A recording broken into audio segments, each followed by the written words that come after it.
Hey y'all, how is everyone doing tonight? As you can see on the Sass Show tonight, we are going to be talking about women and people, all women, and people, yes, you can, Mrs. Diesel, and people of same female birth who are upholding the patriarchy. I think the parrot view is excellent. Also, F the patriarchy, I agree. We need equality and equality. I am I have guest requests from people already, but we're going to wait a few minutes because we usually start the show with a little bit of a discussion first, and then we'll be happy to take guests to come talk about the patriarchy.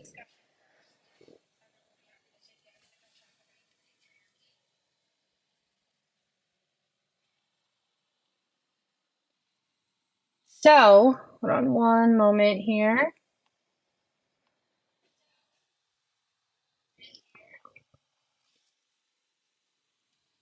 One of the one of my friends just the other day, I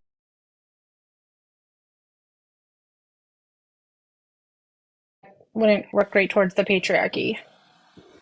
Already, oh, this title is excellent because already Kai thinks that the patriarchy is fake. Men create laws that protect women. Yes, right after, right as they let's backtrack. Why did we need laws created to protect women? Who did they have to be protected from? Men. The answer is men. So yeah, that's an excellent point. Thank you for just proving the point out loud. Anyway, hey Ellie, welcome back to the Sass Show. Um, Hello.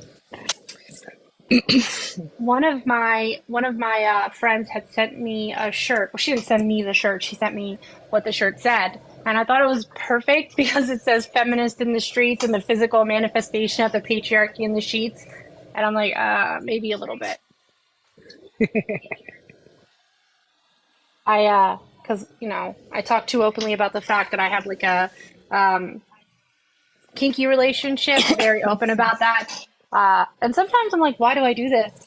But I do enjoy any gender of dominant human being, so it's not necessarily just the patriarchy. Hey, Mrs. Diesel, welcome back to the Sass Show. Hey. And patriarchy actually started all when the man was considered more than the woman, and it hasn't ended. Well, yeah, Also, the laws that protect women that were created are things like we're finally allowed to buy a house without a man, and we can have our own credit cards without a man, and we can have our own bank accounts without a man. Like, And if I remember correctly, that didn't even start until the 1980s.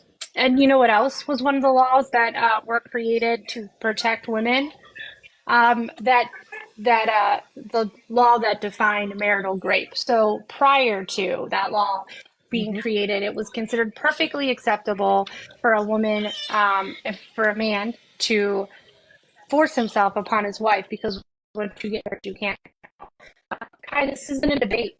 But just like a man to feel entitled to our space, see, this live is a place for all women and people assigned female at birth to talk about whatever topic we choose to talk about. We're going to be talking about the patriarchy. So, Kai, you're welcome to listen. You'll probably learn some stuff, but this isn't a debate. I am not religious. Hey there.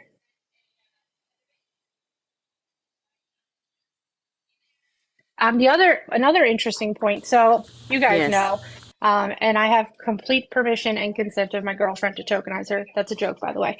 My girlfriend the other day had told me I could tell the story. She had mentioned that she finds that she noticed she's a transgender woman that she started phrasing stuff online when she's talking to men in a way to coddle male egos, which is really an interesting perspective when you think about it.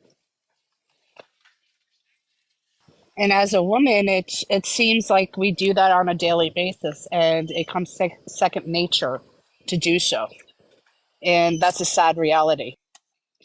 So Kai sees a person with boobs and assumes they're not intelligent, just really continuing up this wonderful path of misogyny. Love that.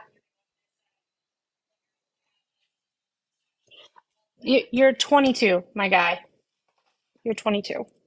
Yeah, it's about safety and protection, Anna. Absolutely. It's because it's not safe to openly speak to many men because their little egos just can't handle it. And that's what we do. We're taught from a very young age to coddle the male ego. I will say this, where feminism has gotten to today, I do need to point this out. Where feminism has gotten to today, as far as fighting the patriarchy and where we would not be at without black women. I do need to point that out and make sure that it is said in this live. It is black women that got us here. Absolutely. And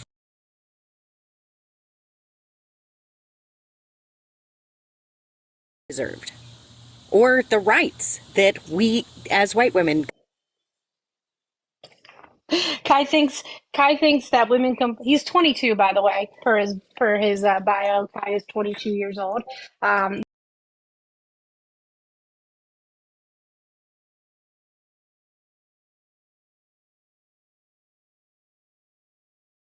Feminism was started upon racism, as if we didn't just address that idea, which is hilarious to me because I'm pretty sure that Kai probably still has his mommy making his sandwiches at home. Oh, that is crazy.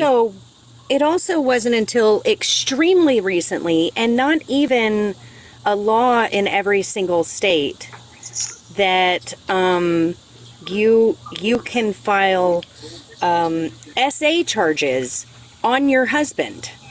Correct. Yes, yeah, they just made laws to get that a divorce. Or not get a divorce. You just can't. There are some states where you cannot file charges against your husband. Kai is giving us somebody who upholds the patriarchy for us, which is the topic of this live. His great grandmother raised him, which is, okay, great. She agrees with Kai on every single point, which is one of the things that we're going to dive into tonight, which is the way that parents, usually the woman, often coddle boys in a way that, it's just through society to believe that they're always right. They believe they're entitled to women and people assigned female at birth. They believe that they're entitled to that control. They believe things like women aren't intelligent and they just complain and men get shit done, which is absolutely ridiculous. Obviously, you lived, Kai, so wasn't that a woman getting something done? Well, and Kai, I'm sorry, you being 22, you have not lived enough life to have the opinions that you're having. And when you have children, especially a daughter, I hope you do not teach her this manner. I am in my mid 40s. Let's be honest, Ellie. I hope he doesn't teach that to if he has any sons either, because all he's doing absolutely. is perpetuating the patriarchy right now. It's disgusting. It really is disgusting what you're saying in the chat, Kai, especially when you're a 22-year-old boy and you have these people who are in our 40s. We have lived life. Some of us have had children. And we've worked in corporate offices to know that it is still in existence. I'm guessing. It can also be when you're talking about a parent role over a child. It can be something as simple as you didn't, as a boy, you didn't get to play with dolls. You didn't get dress up clothes. Mm-hmm. And something like, oh, well, I can't wait until he's in football. Or, boys will be boys. Oh, that's... Or the boy groped on a girl and the girl gets in trouble for hitting him. Yeah. And the boy doesn't, and nothing happens to the boy at school. Things like that hold up the patriarchy. I'm guessing that Kai probably left, which is fine. He's no longer in the guest box because I wasn't going to give up space on my platform tonight anyhow. But yeah, I think a lot of it has to do too with how mothers can sometimes coddle their sons as well. As a parent, I tend to see myself doing that. And I was talking, earlier about some things that, where as you grow, and like I'm a parent of adult children. So those adult children have their own minds and their own ideas. And this idea of always catching your kids when they fall can cause such a difficult thing to happen in society because nobody sees the consequence or the repercussion of it. And if a kid sees something constantly all the time within their purview, that's going to become normalized to them, whatever that is. And why can't we normalize this idea of how to treat, and how to have boundaries, how to have healthy boundaries for each other, and teaching young men that just like young women. And that's where I think that women fall into the patriarchy, because we can often down our daughters for what they wear or what they look like, or why don't you look like this, or like I heard that stuff growing up myself, and it can be really tough on someone in that too. Before we go too far down that path, I just want to take a moment. First of all, Kaden, you're welcome to stay and watch the live. This is a space primarily for all women and people assigned female at birth, because our voices are often being drawn out by men. So I hope you stay and learn. I'm not going to accept your guest request into the box this evening. I think we should start out by defining patriarchy, right? Like, obviously there have been some men in here who just don't seem to understand what that really means. So most basic definition is a social system in which positions of dominance and privilege. And if you don't think we live in a patriarchy,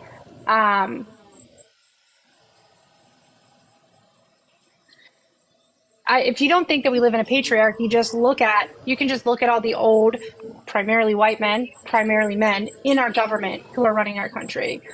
That is often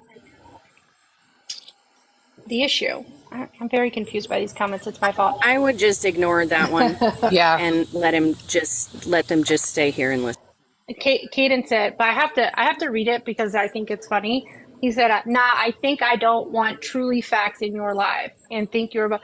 So Caden doesn't want true facts in this live tonight, which is unfortunate for him because they will be. Thanks for telling on yourself. I appreciate that.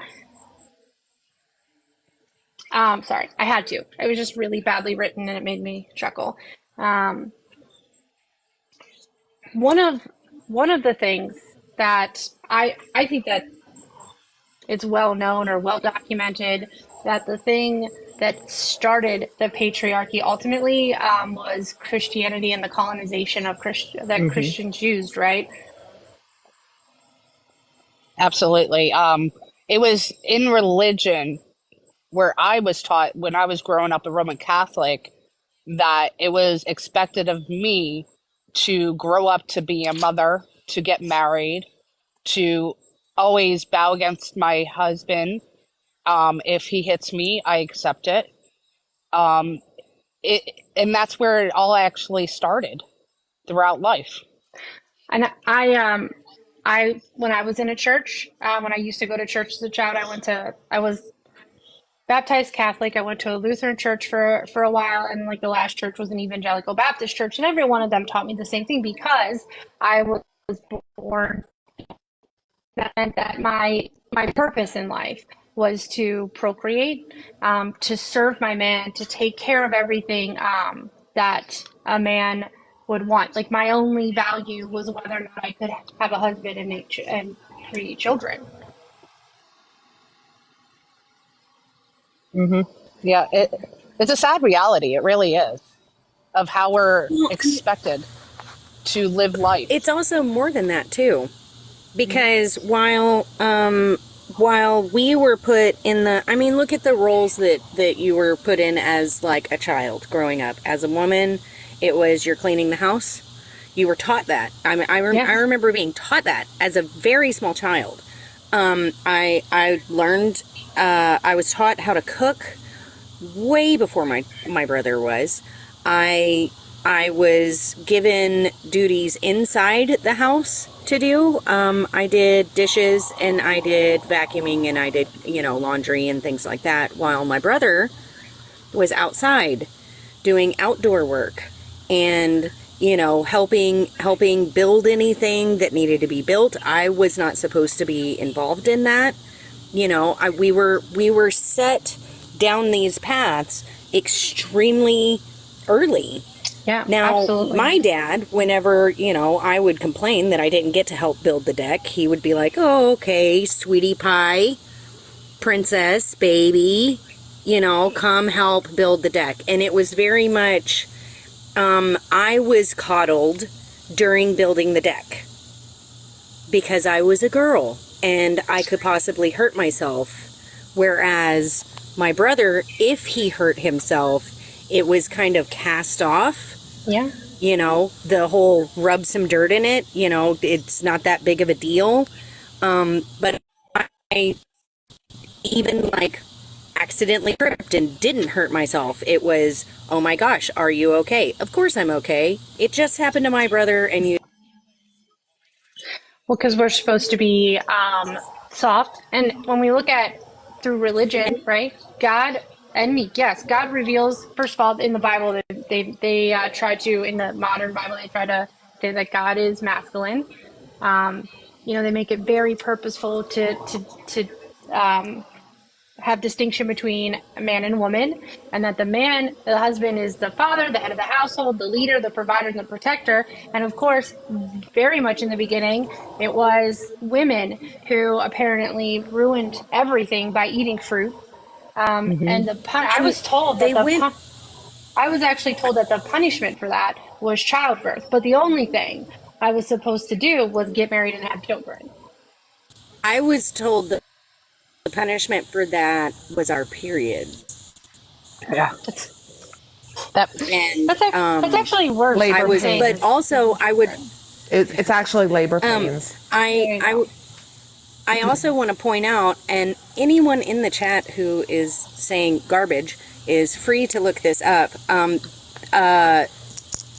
Google this. As the Bible was passed down, the wife of God was taken out. She was in the Bible, and they took her out, but could not fully take her out. There is still one verse, which I cannot remember. They could not take her out of one verse that is still in there. But it was to uphold the patriarchy. Yes. There's historians that have long since believed that Mary Magdalene was actually Jesus' wife. And in order to uphold the patriarchy and maintain men as the power of church, they made her. That is a big narrative. And there have been actual books kept out of the Bible due to dating and due to different types of attitudes within those books. People might want to look those up. The book of Thomas, the book of Mary, the book of, there's tons of them. And lots of Dead Sea Scrolls you might want to pay attention to, and even things from other cultures. I mean, there's someone that says, that's all, the intelligent design or whatever. It's not necessarily about intelligent design as much as it is about storytelling, because if you look at things like, the Epic of Gilgamesh, right? It has a flood story, it has a creation story, and those are very, very similar to the Christian story. When the Christian story comes in, when it's mixed, I mean, I'm not a Jew, so I can't really speak on the Old Testament in the same way that a Jew might, but it seems like a book of laws and a book of rules, and mankind couldn't cut it, those types of rules. So here comes Christianity. And if you read Jesus's words, I'm not trying to have a sermon. I don't want to come off like that. No, you're good. But when you read Jesus's words, they're very different than the letters that Paul sent back from Ephesus and Corinth and other places that were having other troubles believing.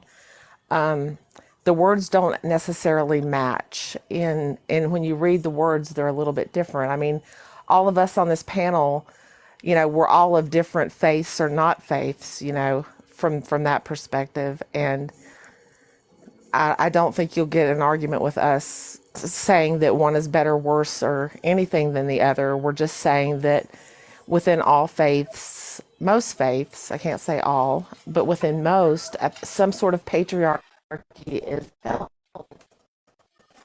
And that goes back to storytelling, and that goes back to the beginning. Well, you go back to what Mrs. Diesel was saying.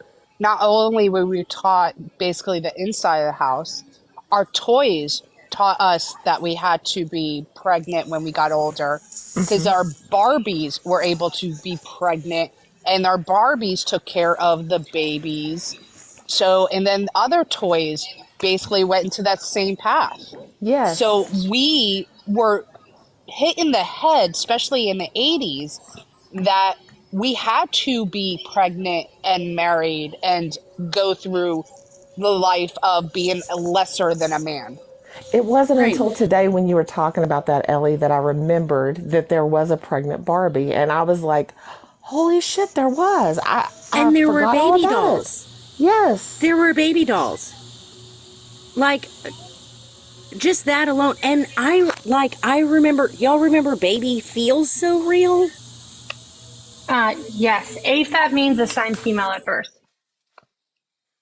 Sorry, I was answering that question, but yes, I do. I remember Baby Feels So Real. Like, so that we knew where the soft spot was and all of that stuff. Like, so that you knew what an actual baby felt like at a young age. Like, I remember small children getting a Baby Feel So Real. By the way, Baby Feel So Real is so freaking heavy, it's not even funny. Well, then they wonder, it's like they say that kids don't understand life, right? You can't teach kids about non-binary. You can't teach kids any of this. But when I was 5 years old, I got taught that when I grew up, I wanted to be a mother and I wanted to You're good. be married. So you can't take that. Is actually yeah, is actually part of the second thing I wanted to talk about also in regards to the patriarchy and how it's upheld by women and people assigned female at birth, and that comes through, from religion. We have traditional marriage.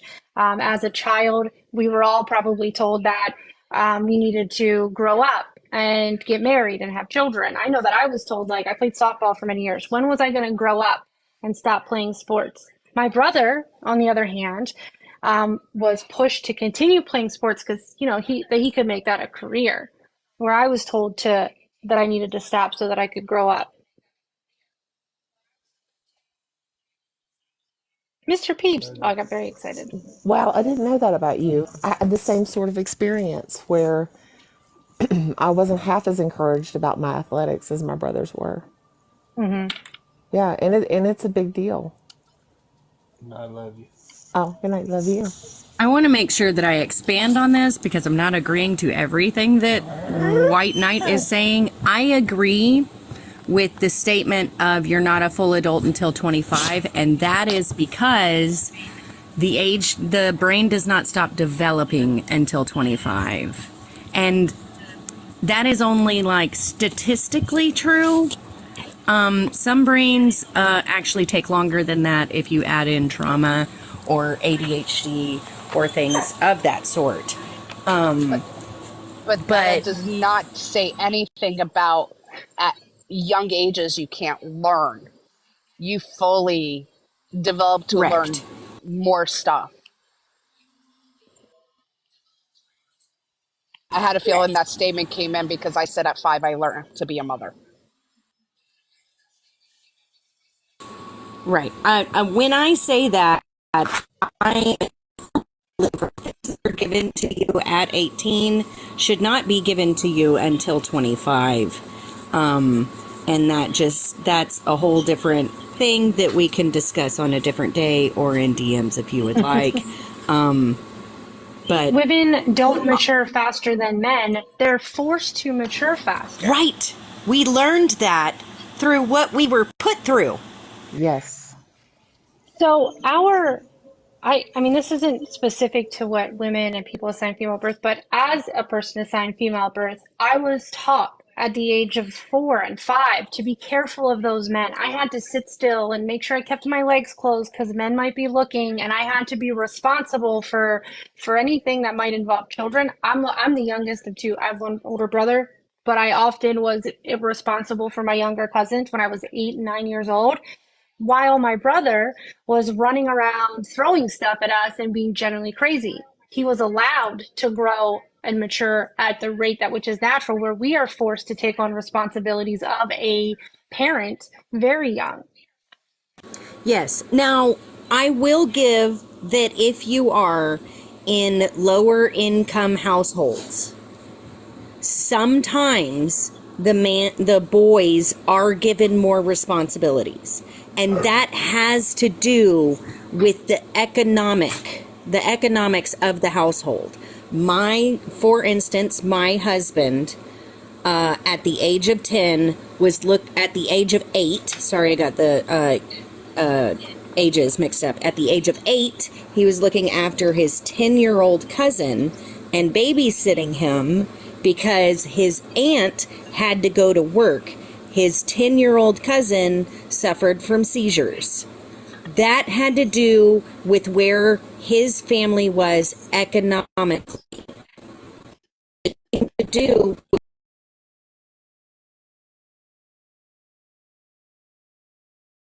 whether or not that role would typically have been given to a girl, as far as society said. I think the white knight then that this is a great conversation. You can absolutely ask the question in the comments there, Kevin. This is a great question, a great conversation for you to understand then. Just because you're saying that you're raising your daughter, but you're saying that girls mature faster than boys. We're forced to, and that's an experience that each one of us who are assigned female at birth. I am non-binary. I was, obviously I was raised as a girl. We're all forced to mature faster. I mean, that is just the experience that we had. And it is true that some men are told that they're the head of their family now, they're the man of the house. This also does not help with That's not something promoting the patriarchy. my husband was told when his mother and stepfather divorced, or any time his father got deployed. Anytime his stepdad got deployed, his stepdad turned around to him and said, "You are the head of the household. You are the man of the house." And he was expected to take on the role of father while his father was deployed.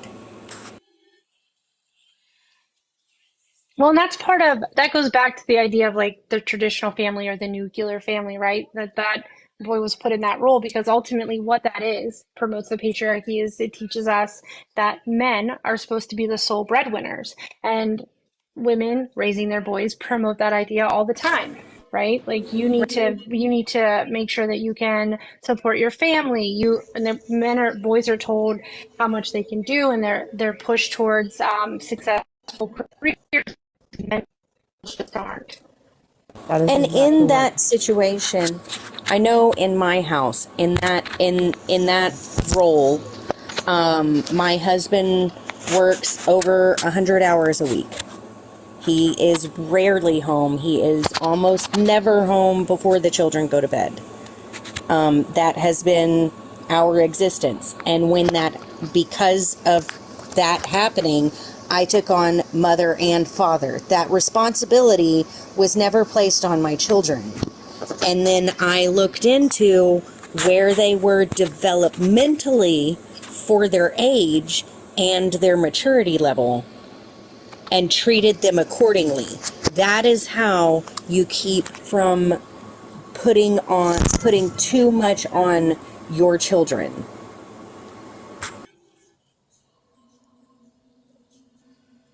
So, And not first, upholding the patriarchy. first of all, the person, the White Knight, obviously was a terrible username anyway. Came in on a couple other nights, so if he's in here hiding, um, you're getting blocked because your bios and your usernames promote white supremacy and have transphobic bios in them. So, like, honestly, you're just here to troll, and you're not really welcome. Caveman asked if um, if any of us have any kids and how have you if any of you have kids and how you've navigated the environment differently than your parents have. I think for me, I tend to be more open and honest with my kids than my parents were with me.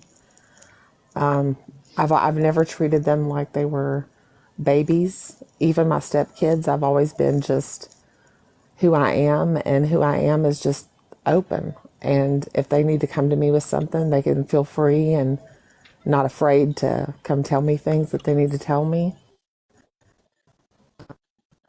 Open communication is what's important to me, and giving them. And Kelsey said it too. That was exactly my next thought: is respecting boundaries, allowing them to have their own privacy within their own home, because I know how much I value my own privacy, and they need to have their own as well. That doesn't mean I don't monitor. That doesn't mean I don't look after. But that's just the way I would handle things that my parents did differently.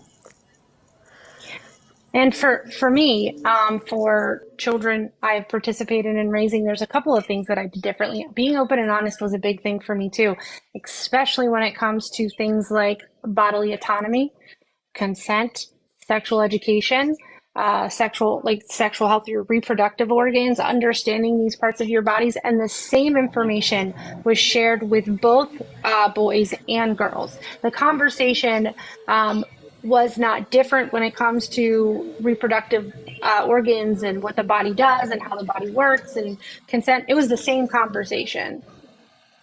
That these were things I was not told.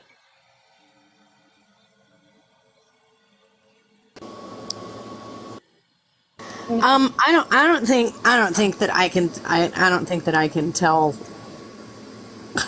how I had the talk with my family, but let's just say that after I did health class and they told us to go back home, and we were told to ask our parents about it. I walked up to my father, and he went white as a sheet of paper, and then said, "Here, watch this movie." And then a very special channel that I could watch where people were doing things that a child should not be watching. And then my grandmother came home and freaked out and got onto him, and then gave me what a silent generation grandparent would give a child, which was, if you hold hands, you get pregnant. Yep. Hey, Mr. Peeves, welcome to the Sass Show. You're a special guest because, like, you're a dude, and you're welcome. You're still muted. I know this is out of the ordinary. I just wanted to talk to Mac Daddy. Mac Okay. Daddy down there in the chat, that little bigot that he is, that has straight in his fucking name. Nobody puts straight in their name that's a free thinker. That's true. Nobody. In my fucking lifetime, Mac Daddy, you're a free bigot is what you are. You're a free bigot. You're not fooling anybody with your straight in your bio shit and in here asking questions innocuously. I've called you out immediately, you piece of shit. Justin. So you can leave the live, you can leave now, and forever hold your peace, or just go fuck yourself with a cactus, like sideways, and I mean that. Thank you, Sass. I just wanted to point out that bigot down in the fucking comment. That bigot that is straight in his bio. He also has Anthony White Knight is a white supremacist. He also has Edgelord 58 in his bio, and I'm very confused about Sarah Catherine. What the heck is happening there? So Mac Daddy, hey, I'm smarter than you. I called you out. I figured you out. You go fuck yourself with a cactus. Bye now. Hey, Sass, y'all have a great live. I didn't mean to interrupt you. No problem. Aggressive allies. Just so anyone might know who saw Sarah Catherine came in. That's a fake Sarah Catherine. Yeah, it totally was. That's why that account got blocked. It's not actually Sarah. Can I mute that one so it? Yes. He has edgelord in his bio. Like, I find it interesting that the topic this evening is about the patriarchy, and there are men coming in who just really feel entitled to this space. Not Mr. Peeves, of course. I appreciate him. In a very typical, the patriarchy absolutely exists sort of way. But we were talking about traditional families, the nuclear family, and how it promotes the patriarchy.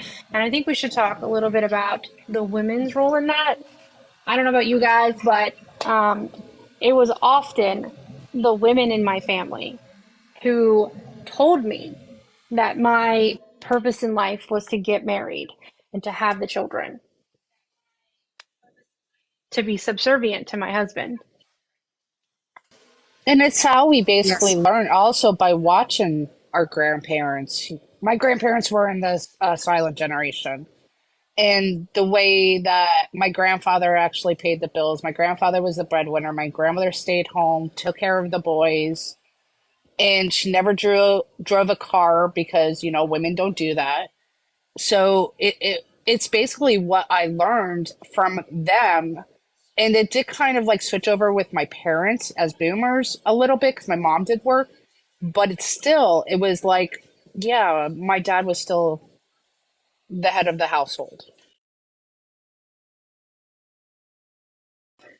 My I was raised by my dad, and my grandmother, who I adored, would often tell me that I needed to be more ladylike, that I needed to sit still, and I needed to be quiet, and I needed to Hmm. have like certain manners for the purposes of getting a husband.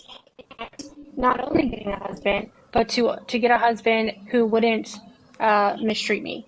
You're gonna end up being like I would be told like you're gonna have to learn to be quiet or you're gonna end up being hurt. And I never really understood what that meant till I was older. I want to point out that that role that we're put in, that's we're more quiet, we sit still, that we're subservient, that we do all of that, also made it so that girls or AFAB people weren't diagnosed with ADHD and autism until much, much, much later in life.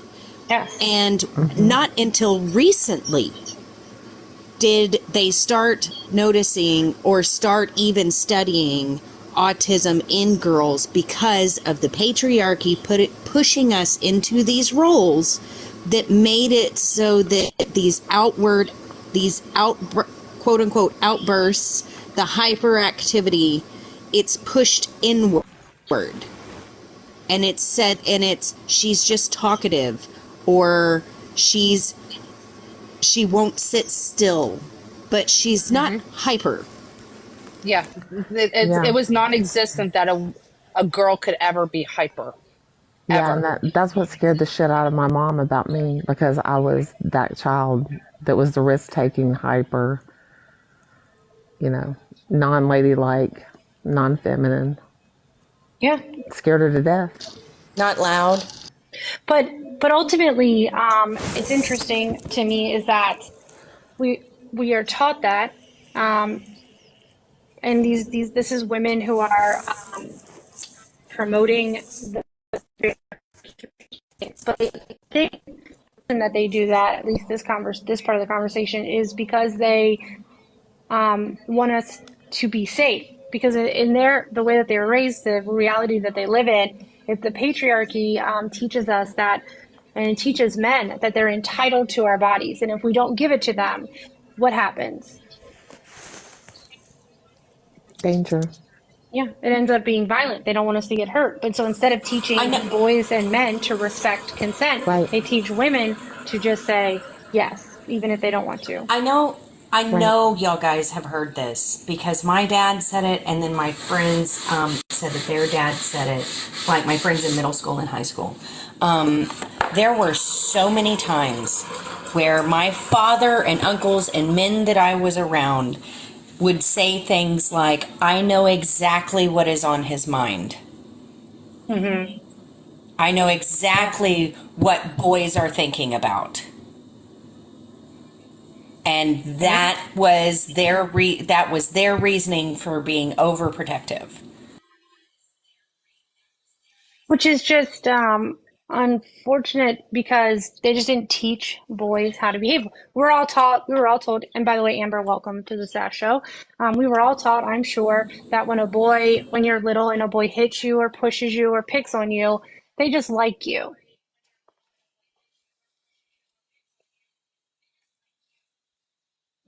I had a lot of boys like me per my Absolutely. parents. Absolutely. Boys are not taught restraint. They're not. And that With and that in permits. fact, the exact opposite is encouraged. Yes. And it's they're taught impulsivity. They're taught that, you know, my there was a boy on my bus when I was like in elementary, called my mom the B word. That's all he did. He just called my mom the B word. I got upset. My brother got on the bus the next day. My dad wouldn't let me get on the bus because I wasn't even allowed around him after that. My brother got on the bus and punched him in the face so hard that it knocked him out. And then my dad took him for ice cream. That's encouraging the exact opposite Yes. Yes. of restraint. Yes, it is.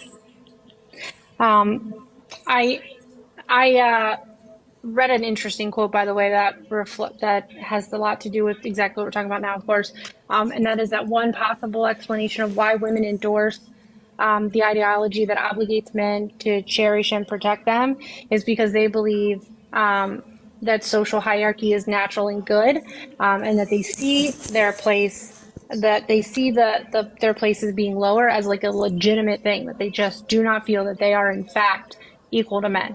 Women who promote the patriarchy typically believe that they are inferior. Katie said Well, it's boys are the all to joys. be Yes, seen and feedback. known also.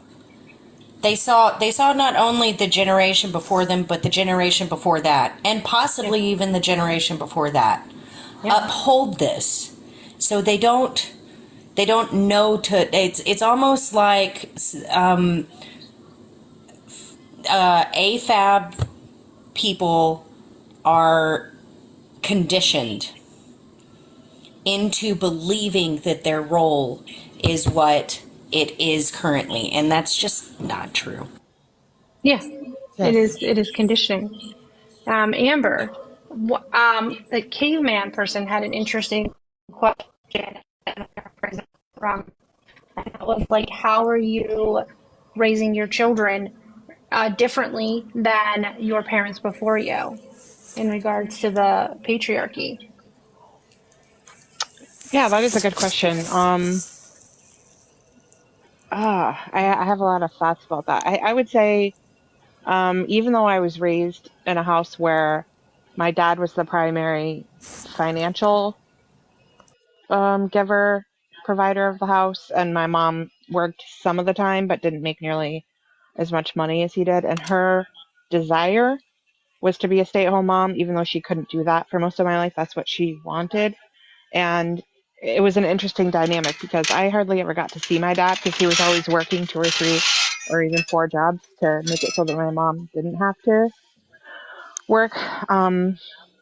But like the reality is that I didn't realize at the time was my mom had really bad social anxiety, and that's was the main reason that she didn't want to work. Um, and I realized that later in life because after he passed when she was 40, she got a career and like absolutely loved and enjoyed the career. Um, Well, I think it's important to point out, right, that when a woman might choose to be a stay-at-home parent, to be a homemaker, when that's their choice, not because society forced them into the role, there's nothing wrong with that. right. Yeah, Yeah. I agree with that. I think that is an absolutely valid choice, and it's something that should come from a genuine desire and not from being conditioned or forced. Like for Hmm. me, for example, I knew from the age of like probably 4 or 5 years old that I wanted nothing more in the world than to be a mother. And that was just something that is part of who I was from like my earliest memories. But I also had aspirations to be a writer and an author and a psychologist and a teacher and all these other things. And I actually did end up, kind of doing both of those things. But I could only do both of those things because my husband is an equal partner in parenting the kids and taking care of the household. Otherwise, I wouldn't have been able to get, go to grad school and do all those other things that I did, because there were times when I was working and doing grad school and he was home with the kids, or and vice versa. He's worked more of the years than I have because I was pregnant so many times and, nursing and things like that. But that was because that's what I wanted. And if I had ever said to him, I just talked to my husband. We've been married for 18 years. I just said to my husband tonight, what do you think about switching places? You quit your job and stay home with the kids, and I go to work. And he said, awesome, sounds good. Let me know. Because he has absolutely no issue whatsoever with doing that if that's what we decided to do. He's done it before, and he was amazing at it. He was just as good at it as me, if not better in some ways.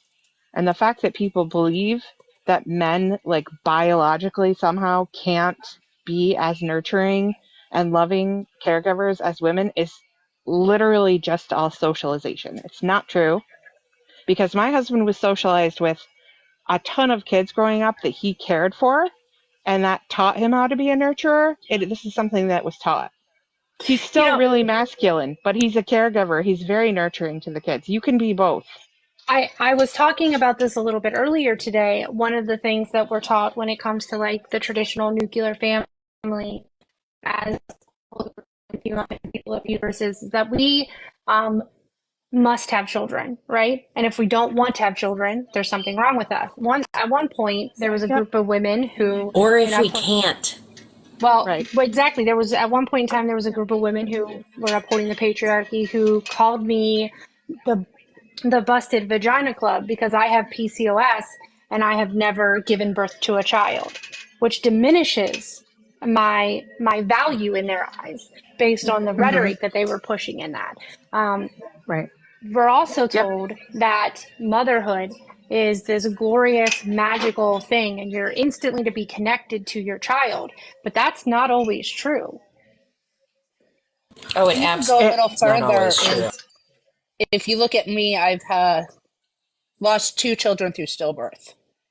And my sister, who has had 3 kids, a month after my first stillbirth, when I was telling her kid he shouldn't do that, yelled at me, you're not a mother. You shouldn't be doing that. And by doing that to women who can't have kids or choose not to have kids, that's rude. It doesn't mean that we don't know how to deal with children. Well, and Yeah. So, giving birth sorry, isn't go the ahead, Seth. only giving birth isn't the only way to be a parent either. There are step parents, there are adoptive parents, foster parents. There are people who have participating in the raising of children in many different ways. And you don't have to give birth to be a parent. And so when women specifically diminish the value of women or people assigned female at birth, people of uteruses,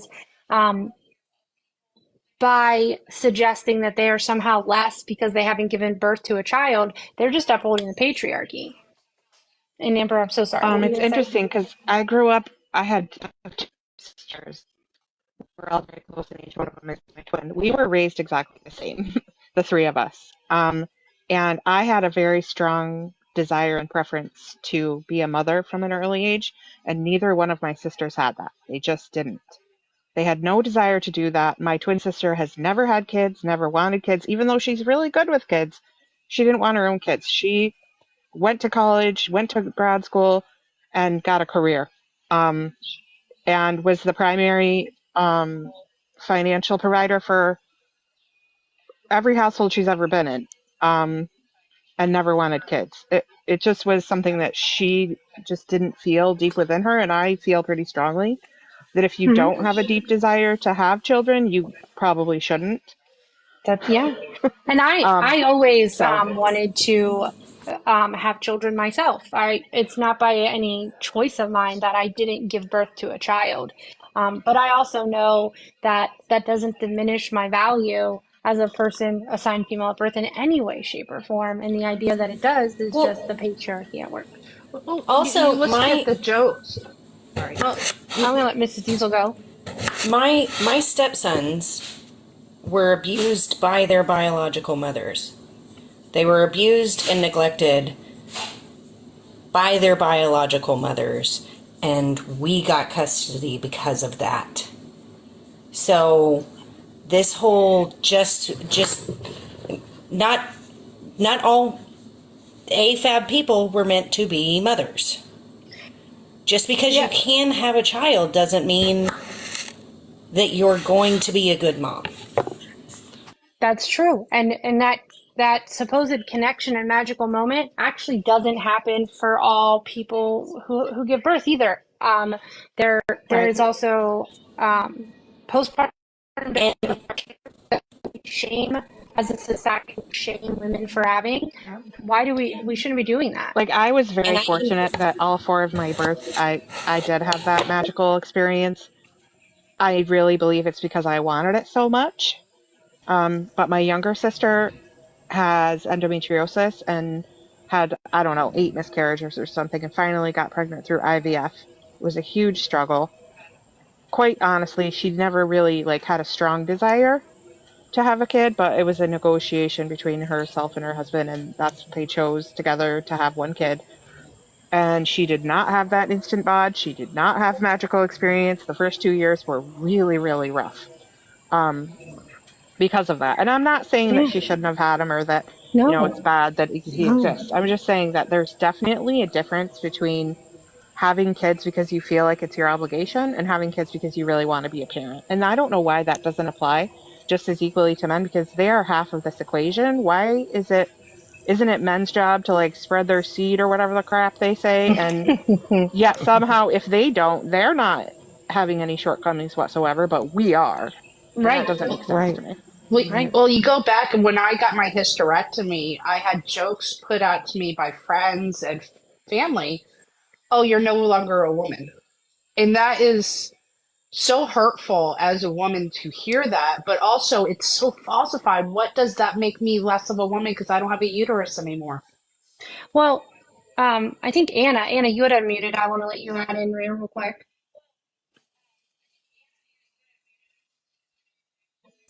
I'm sorry, just give me 1 second. No, you're fine. So, like, one of the things that happens that we're told by our mothers and our grandmothers and stuff is that we're given the idea that the ultimate expression of womanhood and femininity is to be a mother, and that's just not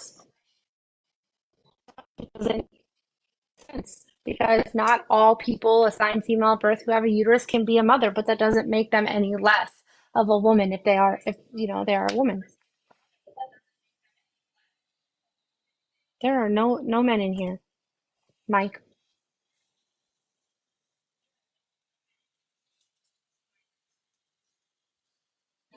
What? Oh, okay. So Mike thinks that not being able to give birth makes you less of a woman. That's weird and gross. When we put the only value on a woman is whether or not she can procreate, we are literally just making them like a breeding stock. Well, it's just reducing women down to their body parts and their bodily functions, but we don't do that to men. So it's a double standard. It's very obvious, and if you don't see it, it's because you don't want to see it. It's making us cattle. Blessed be the motherfucking fruit, y'all. Oh, sorry, go ahead, Ellie. No, I think it's funny because I got taught like at 12 years old what the importance of my uterus, because when I got my first period, my grandmother hit my ass, said, "Welcome to womanhood." So that just showed me at an early age, oh yeah, this is what a woman is, and this is the only thing that's important about me. And at 12 years old, you may have gotten your period, but that you're not a woman, you're a child. My grandma was real special because when I got my period for the first time, she was like, once a month, this is going to suck ass. Your grandma. She sounds like she's cool. But ultimately, what this whole entire mentality does, the idea that we are only worth the ability to give birth, and that's our role in life is to give birth, to be subservient to the man, down a path of domestic violence, because men feel entitled through the patriarchy to control over women and people assign female at birth to us, to our bodies, to our labor, to our uteruses. They feel like they're entitled to it. Oh, I don't know if anyone else is having that problem, Daisy.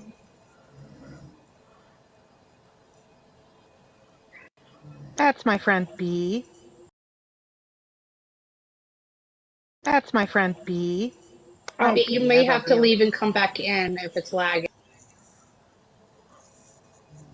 and so when we talk about women and people assigned female at birth and how they, in fact, uphold the patriarchy, we can also delve into something that's much darker and how it is that this group of people often protect, support men who harm women. Well, I'll give you a good example of that if you want one. I mean, I have tons. Can you let Anna go Go first? ahead. Because she, Sorry, yes, I'm thank you. No, sorry, no, you're Anna. good. I think I'm having a little lag. Go That's ahead. okay, no problem. Well, my last relationship that I was in, I was married to a police officer. And the unique perspective there is protect your own. There's a brotherhood. You don't cross the blue line. You hold the line. And what happens to women who are domestically abused in those situations? Where's their voice? Where is their day in court? Sometimes they're too afraid to even report something like that because they know that they're not going to get any type of support at all. And I've seen it happen to friends. I've seen it laid to women, and it's tough. Well, oh, yep, sorry. Military Go ahead. In the too, and military, we're yep. seeing the effects of that with Fort Hood, and I'm Yes, sure Yes. many others, but especially. very much so. Amber, you had an example? Well, yeah, something that's like in the news recently. My Aunt Jean. Everybody knows my Aunt Jeannie, E. Jean Carroll. Oh, Um, uh, you know, I've seen so many, not just men but women as well, questioning why did it take so long to report? Oh, she must be lying. She just wants money, blah blah blah, all that stuff. When, if you have lived your life for any length of time as a woman or an AFAB,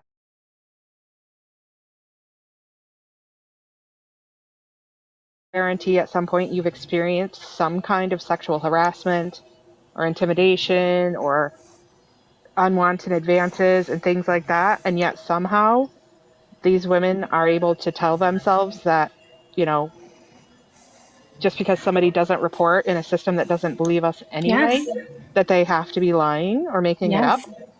And it, That's another way that women uphold the yes, patriarchy too. absolutely, right? Because, first of all, domestic violence I have a story has, about that real quick, if you don't mind. well, real quick, Um, just to point out that domestic violence doesn't, it often does mean physical violence, but that's not the only way that domestic violence applies. There's coercive control, manipulation, emotional manipulation. And so Financial abuse. financial abuse, thank you so much. And so just to talk, when we talk about domestic violence, we're not only talking about physical violence. And yes, Mrs. Diesel, I absolutely want to. there in my town, there was a boy that got got charged with and pleaded guilty with evidence. Who he went to he goes to the high school, pleaded guilty. There was evidence. There was witnesses that he essayed an eighth grader here in town, and the judge let him off, saying that he did not want to ruin his life. Oh, that sounds Nice. familiar. Yeah. That's, Brock Turner, Don't get me anyone? wrong, the high school got justice. The high school oh, Yeah. boys did. Well, that But happened. You guys know that happened to me. I was begging and pleading for a protective order against this stalker, and um, the judge, a woman, denied the order of protection, saying that he seemed like a nice young man, and she didn't want to give him a hard time or ruin his life, with no consideration to the fact that he was actually dangerous and then did actually unalive somebody. So, yeah. I, but and oh gosh, the manifestation of the patriarchy, right? Because you don't want to ruin his life and his opportunities, but like there are two people there, not just the man, and it automatically says that your life is not and your potential future is not nearly as valuable as the man's, and that's ridiculous. Yep. Freya said I there's would like to also point out that that girl will be going to the high school where that boy is this next year. That's Because that's disgusting. awesome. That's that, yeah, disgusting. yeah, that's not okay. Freya said that verbal abuse is another way of which abuse happens. And yes, just because there isn't a police report does not mean that there was not abuse. Uh, it, effects of the patriarchy that ultimately tell us that we can't tell. First of all, many women are not believed. We know that that domestic violence goes seriously underreported. They're not believed. Then we also have situations where we aren't actually ending up being protected. The men um, are the ones protected by the system. Often that happens, and we are told as children. I know I was that if you're not quiet and I don't know what the right word. I can't say the word, but if you're not quiet, if you Subservient. don't, subservient is a great word for it. To a man, you're going to get hurt. So when we often internalize that and say, "Oh, well, it's my fault for being loud. It's my fault for getting angry. It's my fault for not doing," we're taught that through the patriarchy. And it's like kind of like when I was in an abused relationship, I go to the cops because he's done something else to me, but I've been told by the cops I can't get a restraining order because the time periods are lapsed too much in between when he does things. It doesn't matter that he had a pew pew to my head. It doesn't matter that he put my head through a wall. I can't get one because there's not enough evidence that are close in time together. Um, which is Here, ridiculous. here's Meow another says, question. Just a hypothetical. Let's say that the millions of grape kits that are sitting on shelves waiting to be yes, processed, let's turn that around and say those were all samples taken from male victims. Do you think maybe there'd be a little bit of a rush to yeah, solve those cases? Maybe? absolutely, especially if they were white men. It's like my essay court. It took 6 months to 8 months for me to go through hearings and everything. And the person that was felt guilty was me. I was not believed most of the time, and it's like you go on the stand to try to prove it. Yeah, And even with physical evidence, we are made to be felt guilty. Well, that's another element of the patriarchy, right? Is it's always, well, what did you do? What did you say? What were you right. wearing? What did you do to make that person assault you? Yeah. And speaking of like cops not believing, it's Anna said about being married to a cop, how much worse it is because not only do you have the police officers who are going to close rank on each other, but Anna was talking a little bit about the women, the wives of these police officers in this scenario who will they're gonna protect the men. They might tell their husband what you said, and then that husband is gonna protect their other cop. Or they're gonna tell you. I don't know if you've experienced this because I know I did when I was with my husband. I was told by a friend, um, well, maybe you just had a bad day, right? What did you do? Like Amber, what were you wearing? What Amber said, or they will talk about you. They're gonna call you. They might call you a liar. They're gonna say that it didn't actually happen. That you're just trying to ruin his life. That's all part of the patriarchy when women close ranks around a man to protect them when they are the abuser, when the man is being accused of abuse. Because it's not only about them. Remember, we're talking about it today. It's not just about the man. It's about the woman. It's about the children. They could become financially disabled. They could lose their home. There are so many factors that play into that role. And all of it is the patriarchy. All of it.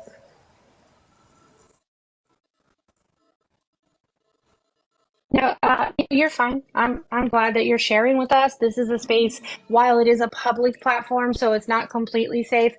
This is a space for women and people assigned female at birth. I want to feel safe to talk about these topics where we're often silenced by men because our voice isn't deep enough. It is a small platform, which is okay. That's fine with me. Which is why it is important to talk to your children about consent. When consent can be taken, which is at any point. That you need to communicate consent, that you need to be asking for consent at every moment. If you talk to your children, you need to be talking to them about consent. I talk to mine about that at least once a month. I think that consent, teaching children consent, is one of the most important ways to protect them as well. And that's for boys and girls and every other gender that exists. Consent, bodily autonomy and consent. They have to understand not only consent for themselves, but for someone else. Just like Mrs. Diesel was saying, that consent can be removed at any time. That we need to teach our children to ask for consent before physically touching someone, before engaging in any sort of relationship, really.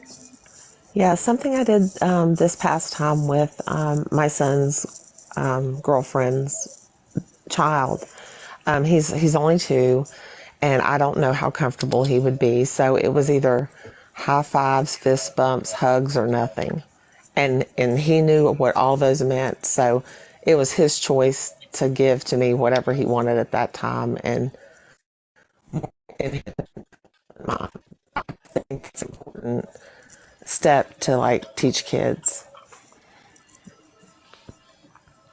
I absolutely agree. Welcome to the Sass Show. Do you prefer to go by Kat? Yes, Kat. Welcome. So thank you for having me up. I really appreciate it. You're absolutely welcome. I just think this is a really interesting conversation because I am in my 40s. I have a 21-year-old son and a 3-year-old daughter who is right now, I don't know if you can hear her, but she's screaming because she doesn't want to go to bed. So I'm on like this, I don't know. It's just a very interesting conversation to me. No, I mean, I think it's important. Ultimately, women and people assigned female at birth are, I'm going to use the word victims, are victims of the patriarchy, for lack of a better term. But we also do things, and I've done them. I'm pretty sure everyone here's done them, that protect the patriarchy through conditioning. And the part of this that we were just talking about, of course, was when in relation to domestic violence, because we as women and people assigned female at birth are taught to that we must have done something, and we often externalize that when somebody is being abused, and don't always handle it the right way. We might say that we don't believe them, and we might call them a liar or say that they're crazy. I try not to do that. I'm not saying I've done that. I'm saying that that's what, as a group of people, we've done many times because we're taught that we have to protect the men, which is ridiculous.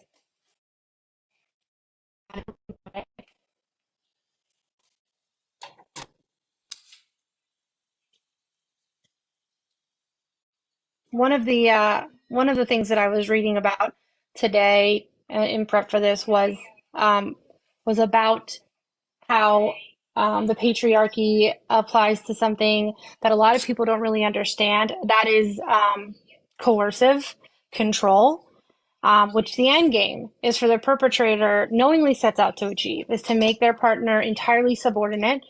They isolate, micromanage, humiliate, degrade, surveil, gaslight, and create an environment of confusion, contradiction, and extreme threat, sometimes with violence, and sometimes with no violence at all. to be No, like, you're good. One of the things that's very frustrating for me as a person who has a uterus is that women, we see women all the time supporting these archaic laws about what we can do with our body, which is just upholding this patriarchy so that men can maintain control over us. And when I hear women saying that they, that they're, pro-life and women should be able to have abortions and women should be put in jail if they have them, I'm just completely um, at a loss for that because I cannot understand why you would want to take away your own bodily autonomy. well, like for me, like I know, like I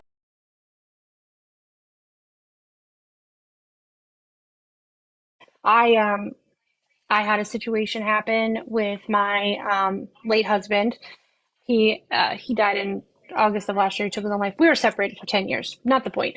When we were together, where he literally choked me until I passed out because we were having an argument and he said I was getting too loud. And I believed, oh, please don't be embarrassed. I didn't report that because I didn't believe anyone would believe me because I participate in BDSM relationships. Now I would probably do that different, but at the time, I was told that I wouldn't be believed, so I didn't report it either. It still happened, but I didn't report it. And isn't it interesting how, for those of us who are with men, when we find a man who does like the bare minimum of being a decent person to us, how great we find that to be?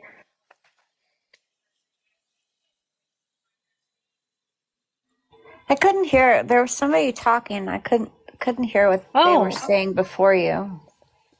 oh, Anna said thank you for sharing. Oh, Oh, I said thank you so much, Kat. It's so nice to hear that, you felt safe because I was here. That's like really a huge Yeah. honor, and that means a lot to me. Thank you so much. And I followed you back, Kat. Thank you. I appreciate it too. I'm glad that you felt safe. I completely understand why you're wanting to leave Florida at this point in time. Safe for anybody who's in the LGBTQIA or just women in general. and I also thank you, ladies, so much, and gentlemen. I don't know, but anyway, thank you, everyone. But I also want to say that I am now, like I said, like I have a 3-year-old. I'm remarried, very happy. I'm in a good situation where I get to garden every day and live, like try and do the best for both of my children and live a different life. But definitely want to say that there's hurt in the world, but there's good in the world. And I've definitely been told throughout my lifetime that people are surprised how like calm I am for what I've been through. And I definitely don't feel like I'm calm. So I don't know. But anyway. You sound calm. I mean, I understand that though, because people tell me all the time I sound calm during stressful situations. I'm like, I was not calm. So I get that. I do. So, all right. Well, I'll drop down and thank you so much for you have coming. I followed you back. I hope you come back again. Great. If I'm you so have glad you joined, Kat. Thank you. Amber, thanks. All right. Thanks, ladies and gentlemen. Thank you, Kat. Bye. Thank you. Welcome back to the Sass Show, Mrs. Diesel. Oh, sorry, go right ahead. I would like to point out that the reason why you sound calm when you're not is because of the patriarchy. Yeah, we are definitely taught that if we are emotional, people will, well, actually, if we are emotional, oftentimes our viewpoints will be getting disregarded because of the patriarchy, right? Because we're hysterical, our voices is too high pitched for people to take seriously. We're being hysterical. Whereas when men get angry or loud or emotional, they're being passionate.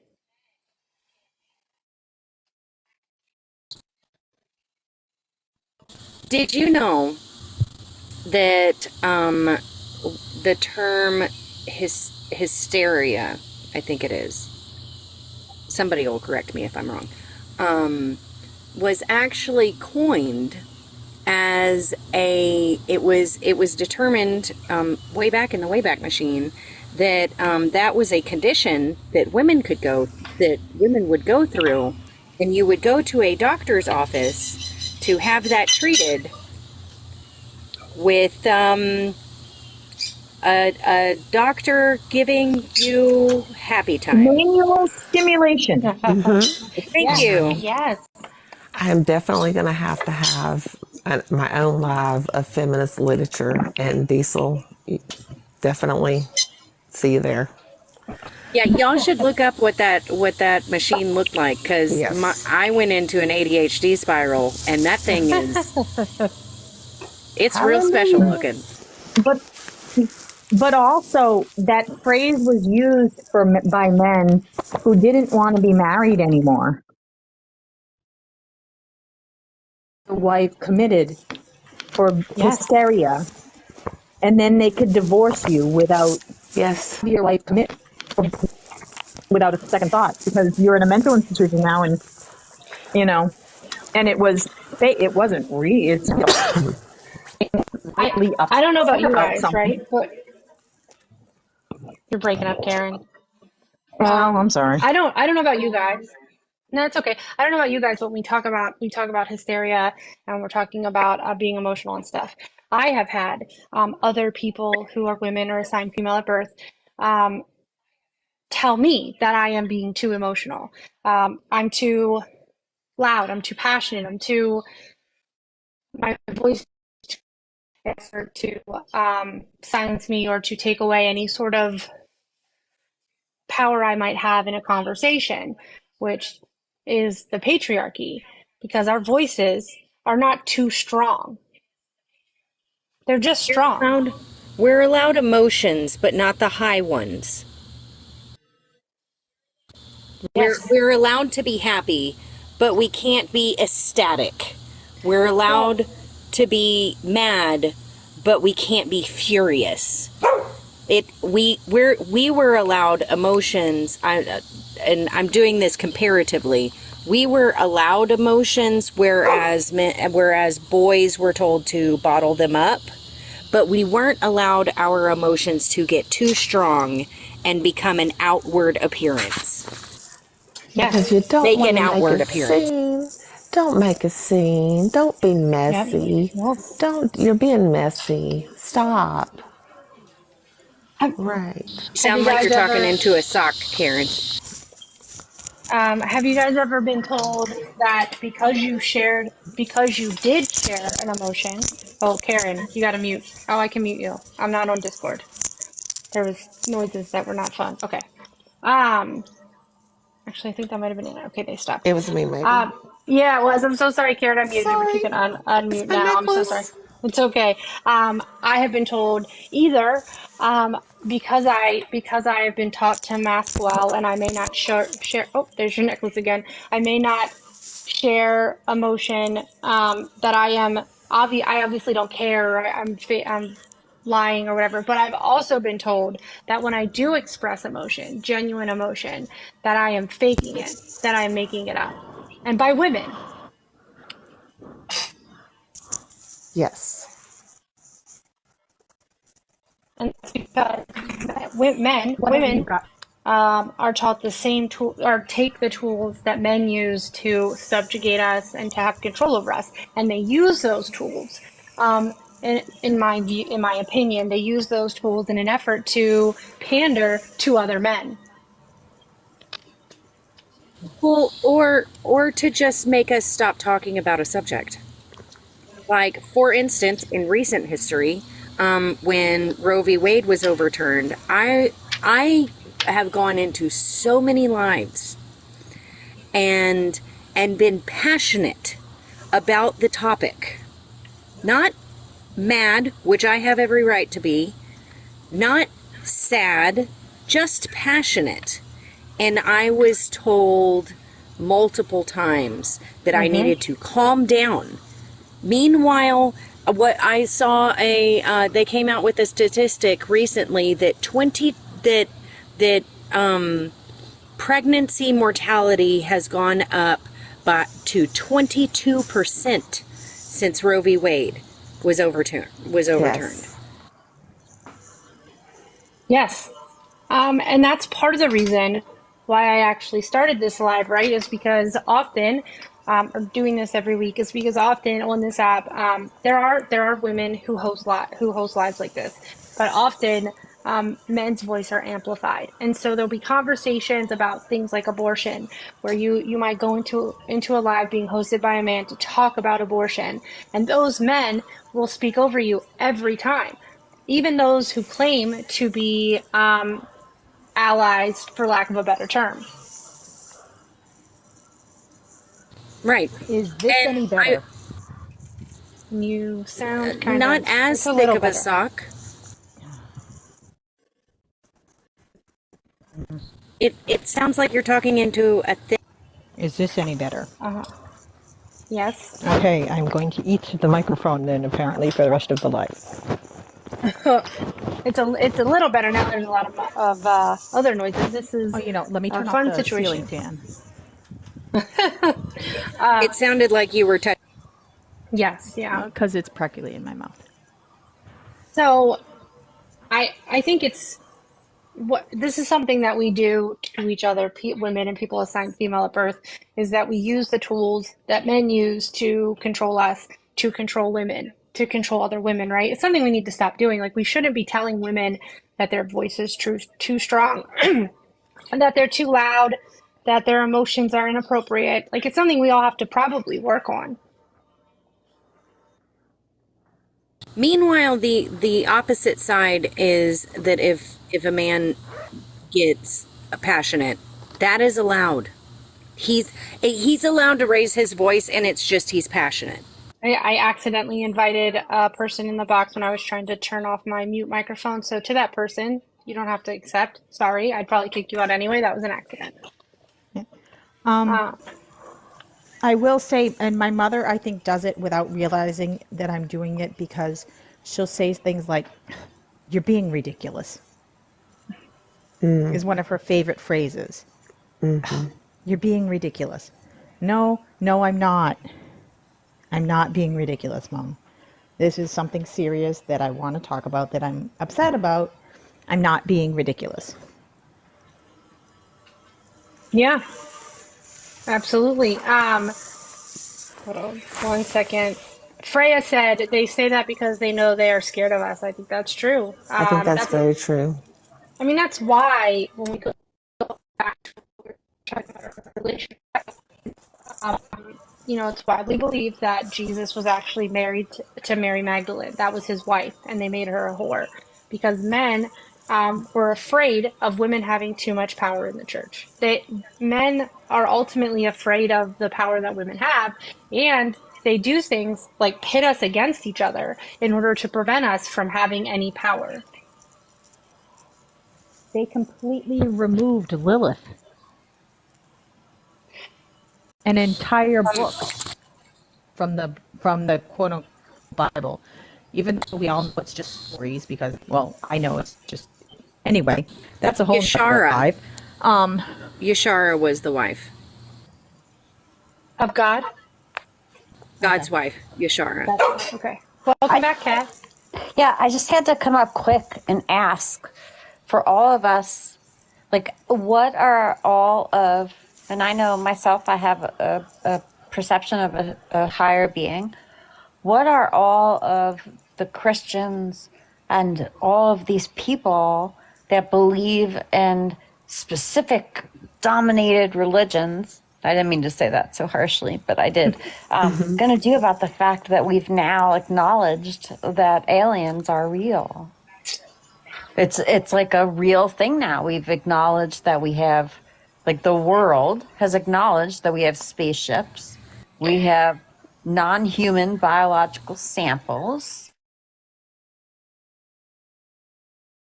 They're saying it's fake I'm being kind of news. silly when I'm saying this, but at the same time, really, when it comes to religion, like, what is going to happen now? Because we have this knowledge and actual science of an alien, quote unquote, species. Well, Christians still deny the existence of dinosaurs. So they're just going to say that they don't. Oh my gosh, you're going to love this, though. When I was in the church decades ago,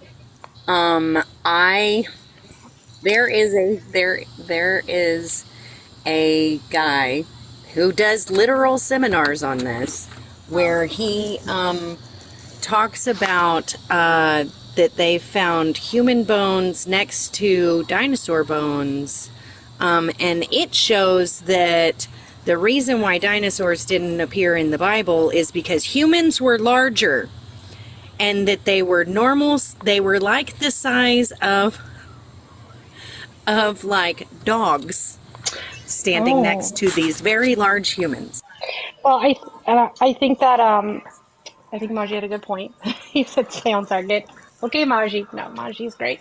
I do want to switch gears a little bit and talk about ways in which we can work on improving and doing better ourselves in not upholding the patriarchy, because I know that I am guilty of it because of societal conditioning in some ways. And so I think it's important that we talk about ways in which we could stop doing that.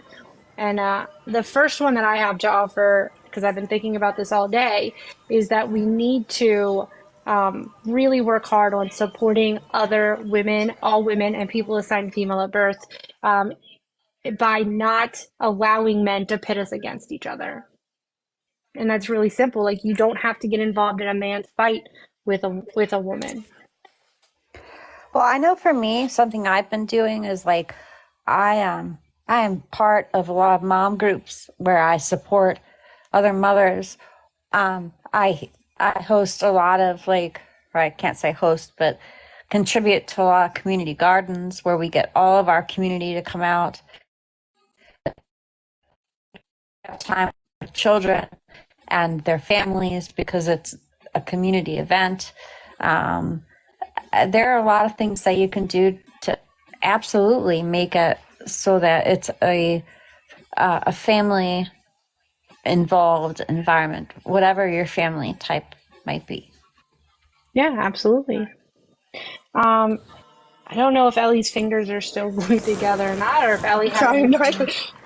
Well, as I was talking, I was trying to do everything to keep me calm of what I was speaking about. Yeah, I understand. No, you're building the little thing. I get it. I just gave me a chuckle. Do you have any thoughts on how we can, as women and people assigned female at birth, can work towards not upholding the patriarchy? Well, stop having them in our head. Stop listening to them. Make our own rules for ourselves.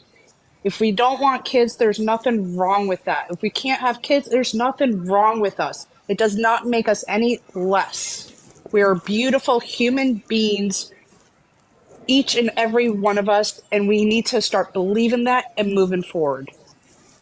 Yeah, and that comes back to what I said about making sure that we're not going against each other.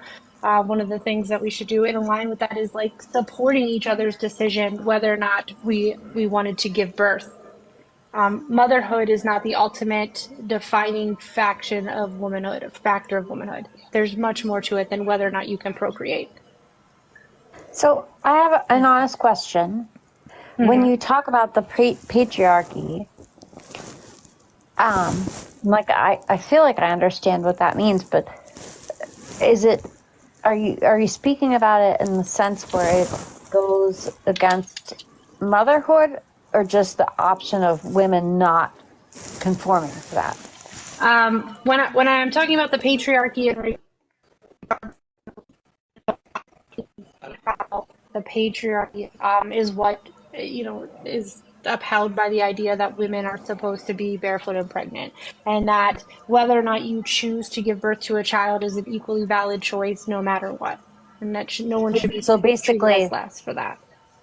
So basically, and not to say anything bad, so basically the Marxist impression of, and I'm not saying anything negative towards you, basically procreating so that people can work and kids can, do you know what I mean, carry on going into the factories and working, and we procreate so that there is a life force behind what we're living. And well, there's I'm trying to think of how I want to phrase this. It's more about how and I'm not disagreeing necessarily. It's about how we're told by society. I know mostly by the women in my family that my purpose in the life was to have children. And then we often treat people with a uterus who don't give birth as somehow lesser because they're valued less because they didn't give birth, right? That's upholding the patriarchy because the patriarchy tells us our only purpose is to have children. 100%. Okay. And then the opposite also. The patriarchy says that men should not be stay-at-home fathers. Yep. Men should not have their emotions. Men should be the breadwinner in the household. And I know down here, I live in Texas. If you are not the breadwinner in your household and you are a man, you are you go to a friend's barbecue, right? And you will be treated less than. And it is noticeable. And The men don't talk to you, the women do. You're basically shamed even in a friendly setting. Well, and that's kind of what I was asking, because there's so many, and like Unicorn, I like watch a lot of your lives and like all of that, but there's so many different like perceptions of what the quote unquote patriarchy is. I guess that's kind of why I was asking, just to get like exactly what you guys, not because I'm not disagreeing in any way, shape, or form. I didn't think you were. But like I was just trying to like, I don't know. I'm more. So the definition I gave earlier on was the societal system in which positions of dominance and privilege are primarily held by men. And when we talk about that, it starts on a basis of making women women are less valued than men. And it does harm men. I agree, Maji. The patriarchy harms men as well, which is what Mrs. Diesel was saying. It devalues them to workhorses with extra benefits. It is bad all around, both men and women. This was one of the things that I was kind of like looking at today, was that both men and women are harmed by the patriarchy.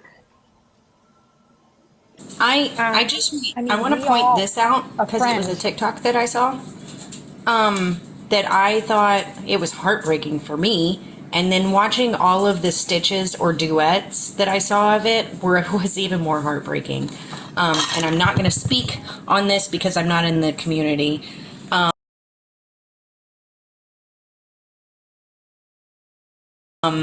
But I saw a TikTok video of a trans man who was literally in tears because he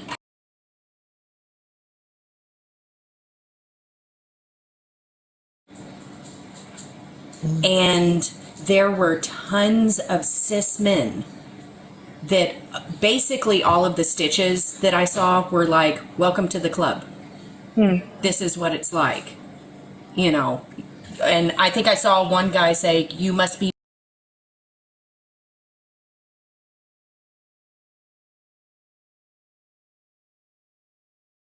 Female birth uphold that is that not all of us, but we do. There are many people, I've heard many women and people assigned female at birth look at a man who's crying and say that they're weak. Why would you say that? Why is it that any expression of emotion or having an emotional need is considered weaker? And it's assigned through our society to women. But they call them the S word. When you don't cry when you're a woman, you're called bitch. Yes. And that's what people think of you. Yeah. And if you don't walk around with a smile plastered on your face, you're just a bitch. And it's a real problem. So, I mean, think about it. We have RBF. Like that's what it's called, is resting bitch face. Just by sitting. While I was in Oregon, that I had nothing but resting bitch face the entire time. Oh, that's not good. I would like to point out that our box as women is impossible to fit into also, because if you dress conservatively, then you're a snob. If you dress more quote unquote provocatively, then you're a slut. If you have more than 2 children, you are a hoe, even if it's with your husband. If you have no children, then you're not a woman. Like every single corner of our box has a contradiction to it. Yes. I absolutely it does. And also screw gender, I have none. I prefer not to. Um, But Morgan, the I kind of wanted to answer your question too about yes, that. yes, you were. I was going to ask you next. I was thinking, like when it comes to raising our voices as women, I think that's one thing that we need to learn how to do better and more collectively. And I would Yeah. like to see more women who are more locally politically active in whatever their job is or whatever they're doing, you know, being part of companies that promote social equality. And I think that's a very important thing to do. And the more that we stand up against these types of things and the more our voices are heard, the better off our world will be. And when we're doing it for the right reasons and not to gain some kind of internet clout or fakeness, you know, we're actively working within our own communities, within our own pocket of the world, while working on TikTok and our little TikTok communities. I think both are very important, and I don't see why they can't be merged, and I don't see why they can't be a together part of this world in which we live, right? Yeah. Well, since Anna said that, I just want to say that there's it ends at the end of 2024. It's part of the infrastructure bill that Biden set up, and it's an organization, and it's called REAP, REAP, REAP. But if you, Reap what you sow. yeah, that like that REAP, yeah. It's a bill that they've put out within the infrastructure bill where if you own any kind of property, if you are a local business, if you got to look into it, you can get all sorts of grants to support your homestead if you have like property to put like solar lights on. It's just I just wanted to quickly add that in. Everybody just like Google it. It's REAP. I Sorry, I shouldn't have interrupted you mid-sentence. I was just going to say what I'm going to do is I'll probably ask Karen to do it because she's the Linktree producer of the Sass Show. I have a Linktree in my bio where we share resources from the Sass Show. And so, yes, if you want to message me that, I did follow you back, or message it to Karen, however you want to do it, we'll get it added to that Linktree for people. That's an awesome resource. Awesome. And yes, it is. And it runs out if you don't like apply for it by the end of 2024, then it's gone. And it's not like something they're like promoting. It's like something that if you read through the infrastructure bill and like I've just found out about it and we're almost to 2024. So, you know, like it was one of those like deep things, but yes. And I interrupted you when you were giving the link. You said REAP, REAP, and then it's infra.com, correct? Thank you so much, Mrs. Diesel. She found it for us. That is the correct website.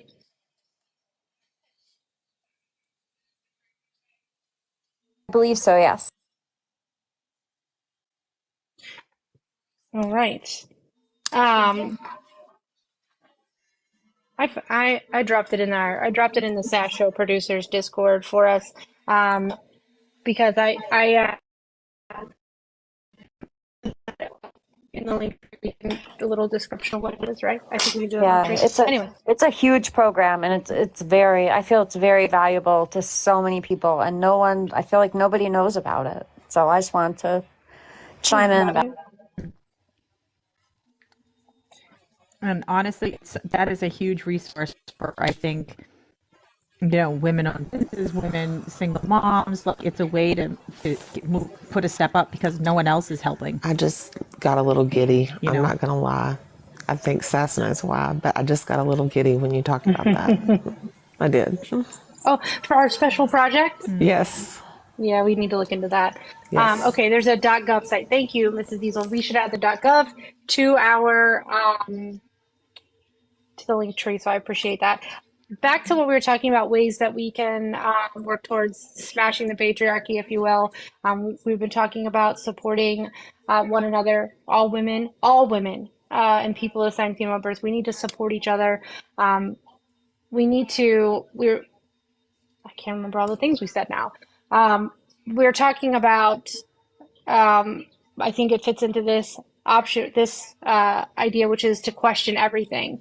We need to question the societal standards that we believe in and the way that we react to stuff to determine whether or not that's something that we like is valid and worthwhile, or if it's something that we've been conditioned to do because we've been taught that we are the weaker sex. And one thing that I know I need to do, because, and I'll share the two stories that tell me that I explain why, and they're short stories. I'll do the Reader's Digest versions. Is standing up for yourself at work and stop letting Yes. men take credit for the things that you did. Because years ago, there was a process we had to do at the end of the day, and I came up with a spreadsheet because it was easier as a person. I'm not going to spend hours doing something if I can create a way to do it in minutes. So I created the spreadsheet, showed it to my boss because he was like, "What is that?" Because I was getting my stuff done in like 2 seconds at the end of the day. What is that? So I did it, and then he was like, "Oh," didn't even think about it. Didn't say another word about it. I used it every day. Another coworker was like, "Oh, what's that?" Like 3 other people started using it, and then all of a sudden, my coworker gets promoted to manager after I had trained him, and B, look at this great spreadsheet he came up with, and I didn't say a thing. And it became something that got used every day. And then the other one was, I was going through my storage unit clearing out papers, and I came across this stack, and this was after I had gotten to the job I'm at now. There was a guy who was the VP, the most senior person running our department. And I was then going through a stack of resumes. I had just, like, when I left a job in 2007, I had just taken a stack of papers. I didn't have time to go threw them in a bag, brought them home, threw them in my storage. Hadn't gone through with them for 10 years, right?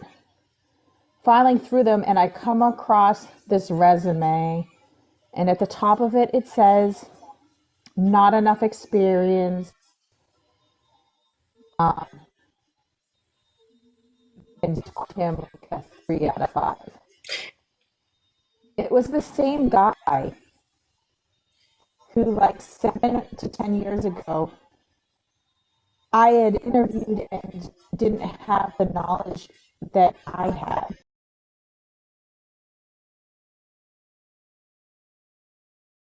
And then 10 years later, I go in and he's like 3 levels above me. I start at the same time, Karen, months after me you're have all been promoted. I'm getting wonky again. Yeah, but it's sure. just standing up for yourself at work. That's one of the things, like, Yes, one of the ways in which the men are getting more credit for doing less work. They absolutely do. And some of the ways in which I have here that are ways to, in fact, you know, make changes towards the patriarchy is, in fact, in the workplace. Don't succumb to self-doubt and stand up for what you believe. And that applies outside of work too, right? We need to always stand up for what we believe in. Obviously, you guys know I like to do that.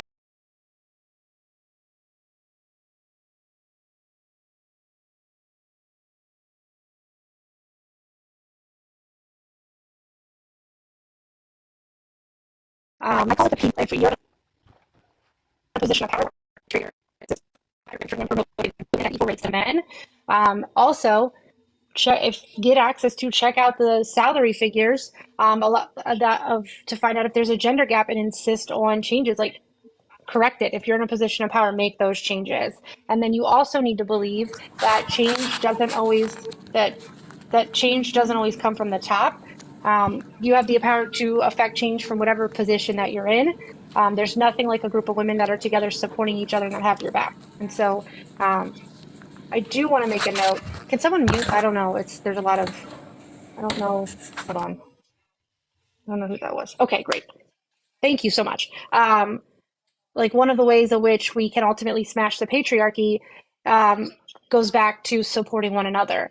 Um, we really need to get better as women and people assigned female at birth to not be putting each other down. It's not illegal to discuss wages. We shouldn't be trying to silence one another. We shouldn't be calling out each other crazy or liars when we're talking about domestic violence situations. If you don't, I don't have to like someone to know that they can be victims of domestic violence, whether it was reported or not. I don't have to like someone to know that adults can be groomed, right? Adult women can be groomed. That's a real thing. I don't need to like them to know that these things are true. And so we can definitely support one another. Absolutely, Kat. Yes. Thank you for asking. I just want to add that, like, when it comes to like a workplace environment, I encourage all women to unionize. And I don't mean to, if that's not appropriate here, but I know I work for a union and I am treated very well because it's like, it's very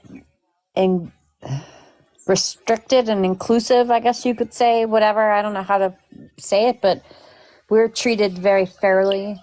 And if we're not, then it's kind of like what's going on with, like, you know, when people strike, like with like SAG and whatever, like, it's just, I encourage everyone to try and unionize because then you are guaranteed your rights if you're union, whether you work, it doesn't matter what you do. I encourage unionization because it's one of the last protections and jobs that we have, especially what's going on currently. So, Yeah, I was in a union at my prior job, and there was ultimately equality for in those positions for both men and women. And just one thing about unionized jobs, most of them are very blue collar, physically, I don't. electricians and et cetera, like that. Most unions, not all of them, but a lot of them.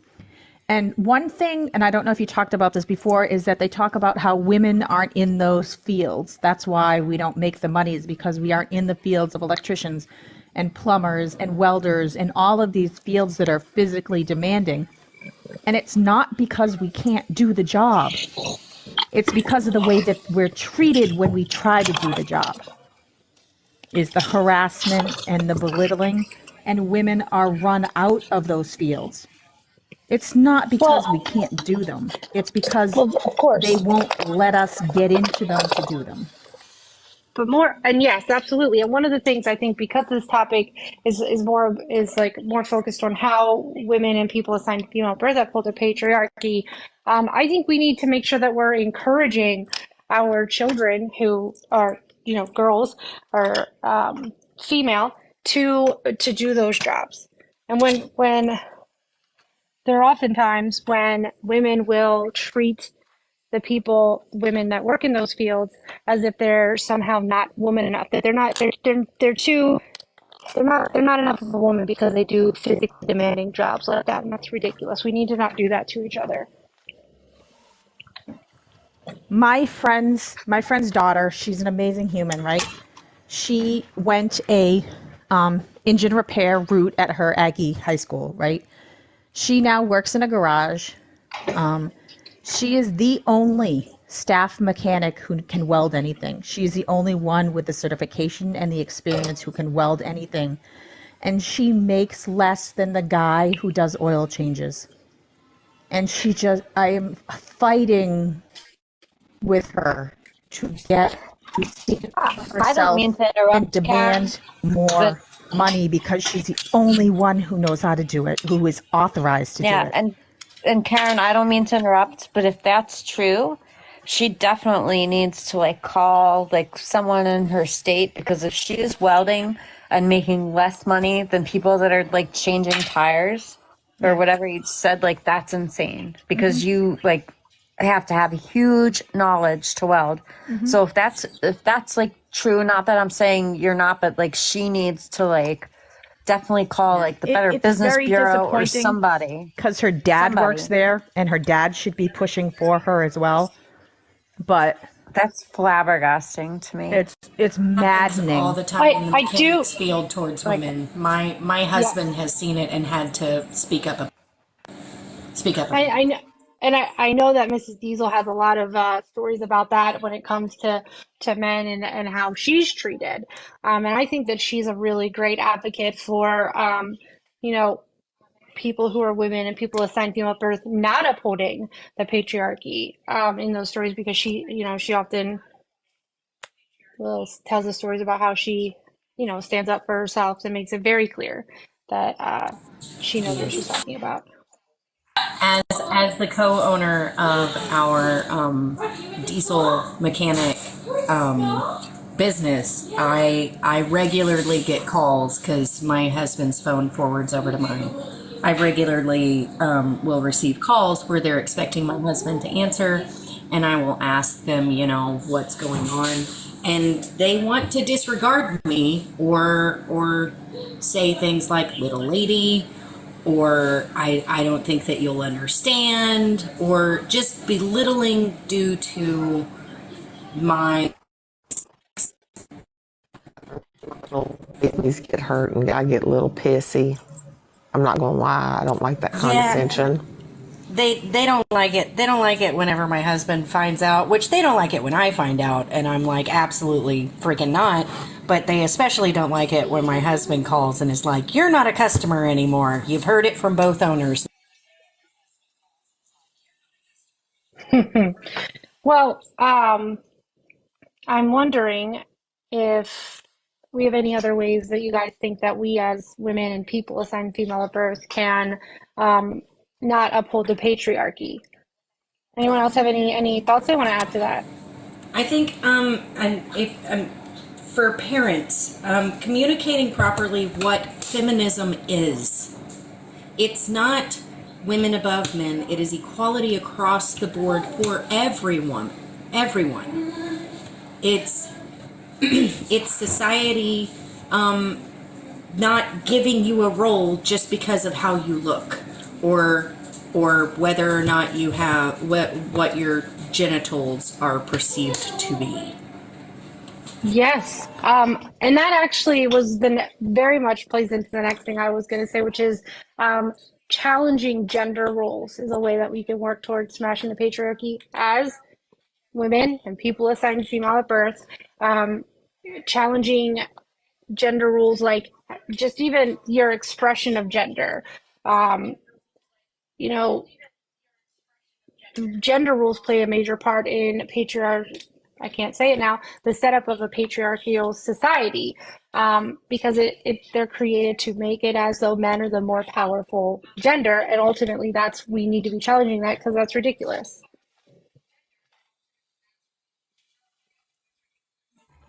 I would also say that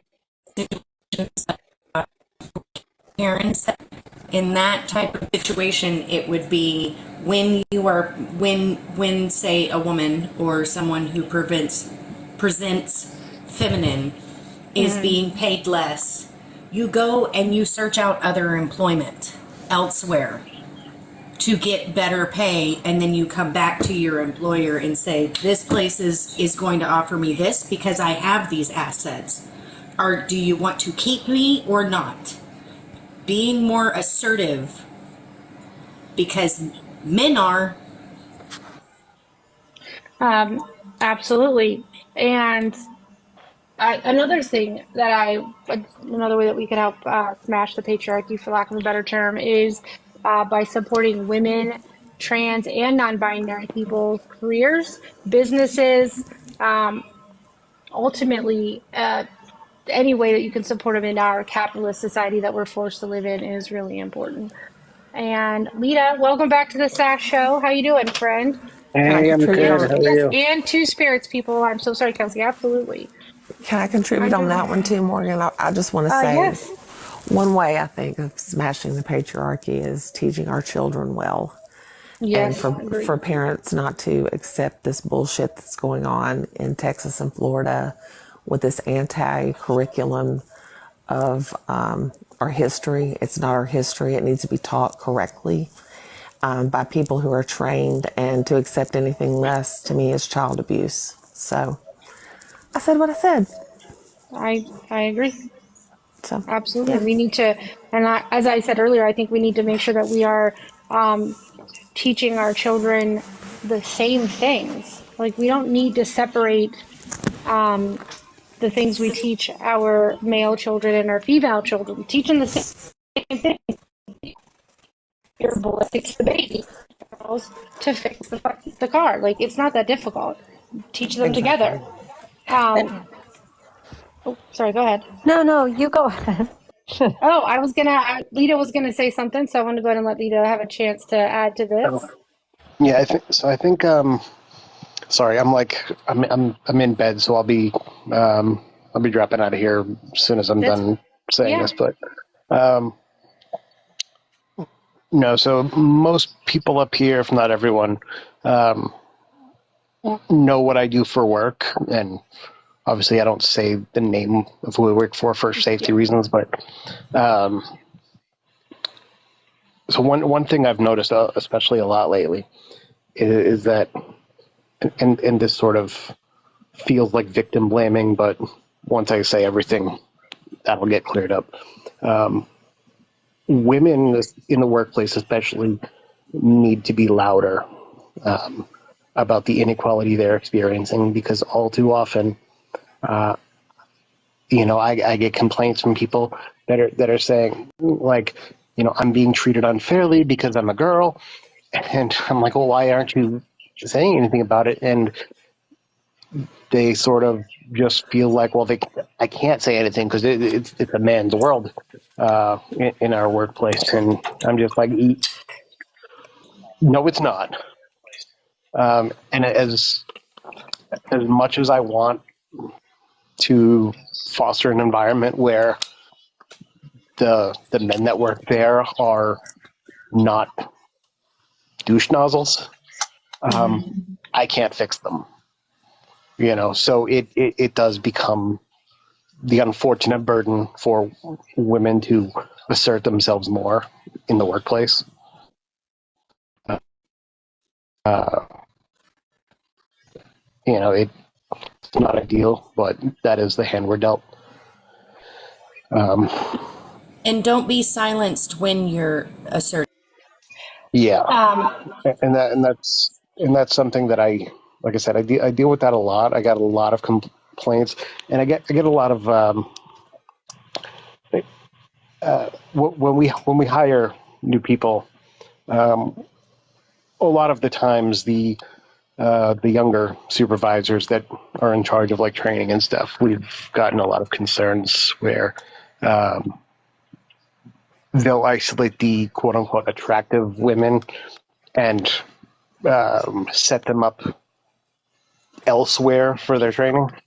oh gosh. Yeah, and I've Well, been trying for a month to investigate. Like, I have one person who's a manager now who used to be an hourly like last year, and I've been like trying to find her and ask her about it because I think she might be a victim. So I might have a way to is address one that's thing at least.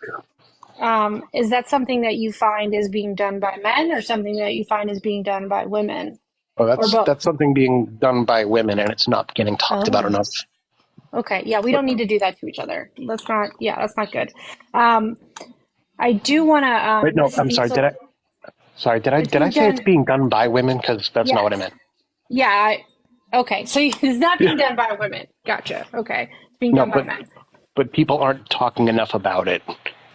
Well, and that is partly because we are conditioned to, and it's not only conditioned, like it's happened to me where because I have boobs and I've spoken up about some situation that is based on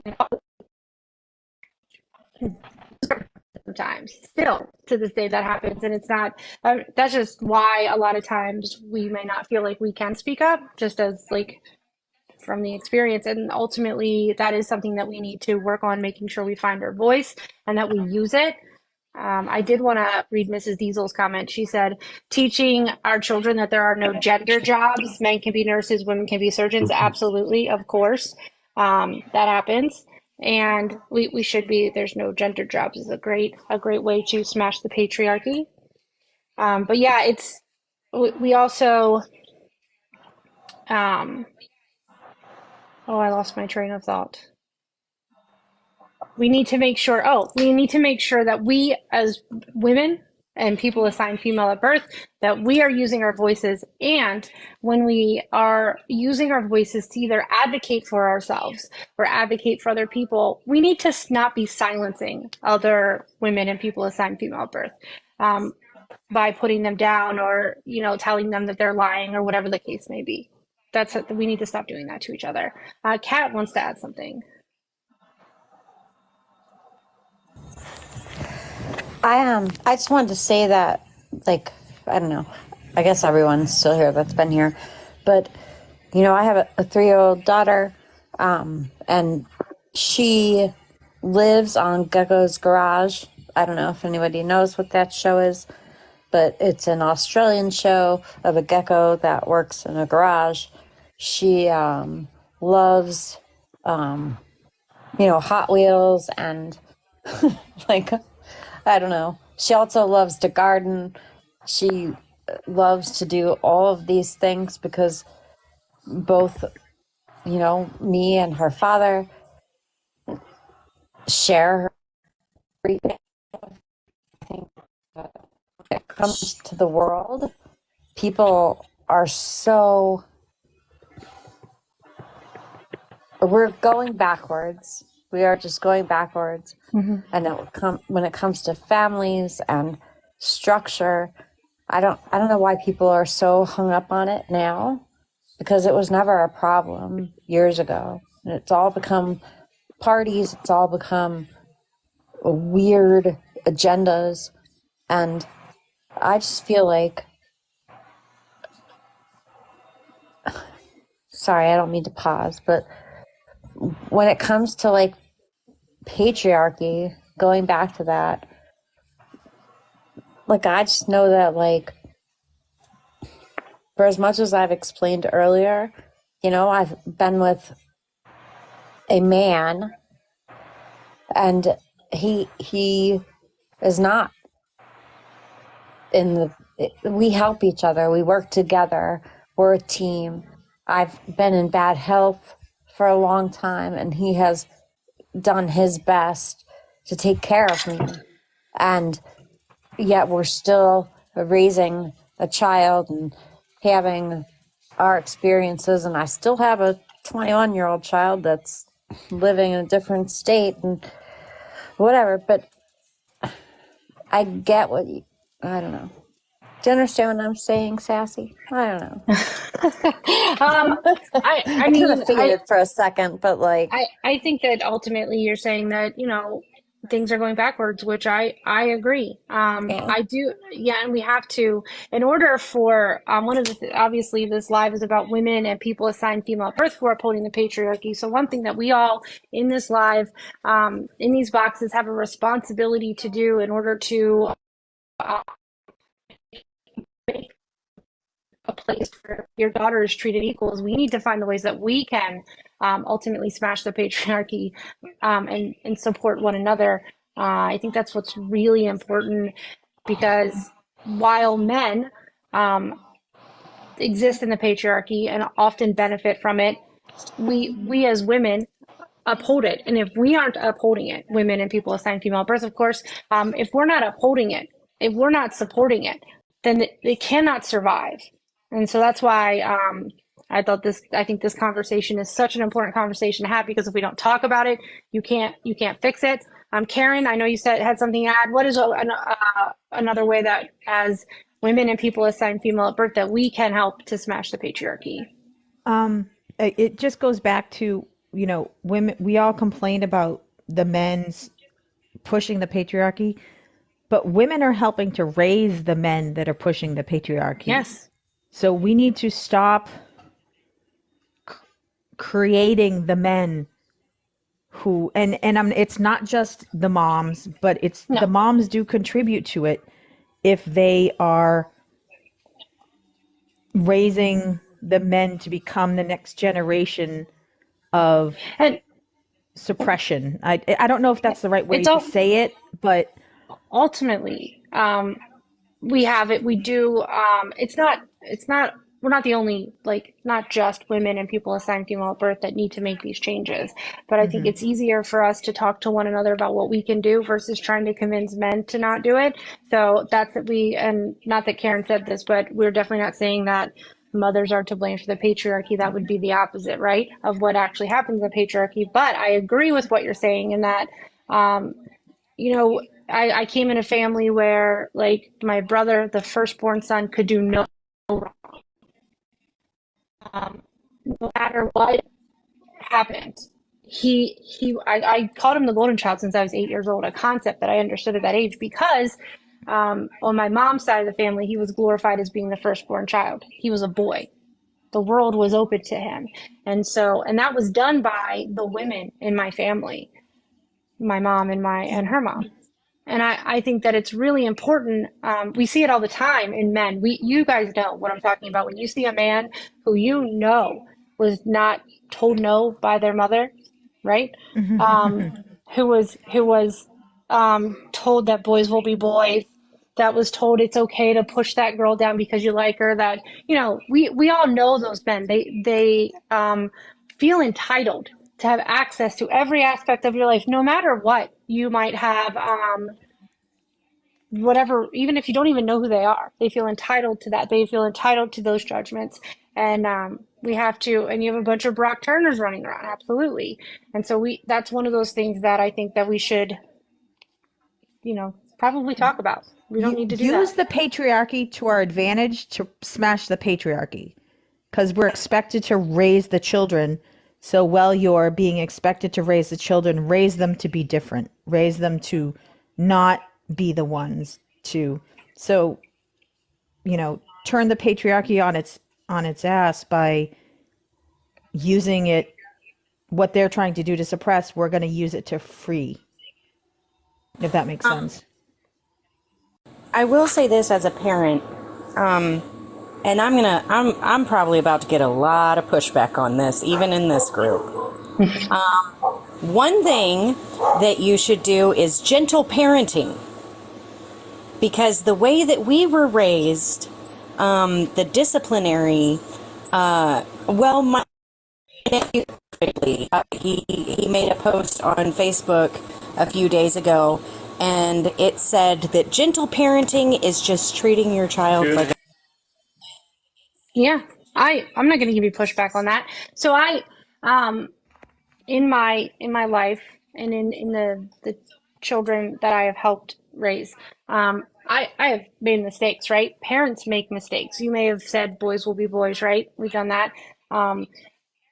Also, I wish I had known about the concept of gentle parenting years ago, when the children were smaller, because it is just treating the children with respect and autonomy. Yeah, I agree with you 100%. I have to agree. Like when I had my son in 2001, oh, that was weird that it rhymed, but it was a totally different experience because now, like, he's almost 23, and it's, and I have a 3-year-old, so it's a really weird experience between, like, then and now, and, like, everything that, like, I never had to, like, talk to him about anything, because when he was growing up, like, it was just all, like, safe, and, like, we never had to have that discussion. He had, well, I can't say we never had to had it, but he had all these, like, friends, and they were all, like, it was just, like, normal. And, like, now, like I said earlier in this live, like, like, my husband has, like, contemplated, like, welding a chastity belt for our 3-year-old. Do you know what I mean? Like, it's just a totally different to teach children anything about like people, because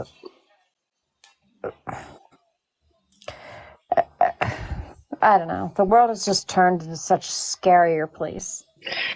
Like, it's just one of the things that I think is important is like that, and obviously like I'm not commenting on your parenting or trying to say things that the same, that we need to be teaching boys and girls the same stuff and treating them the same, right? Like a boy needs to understand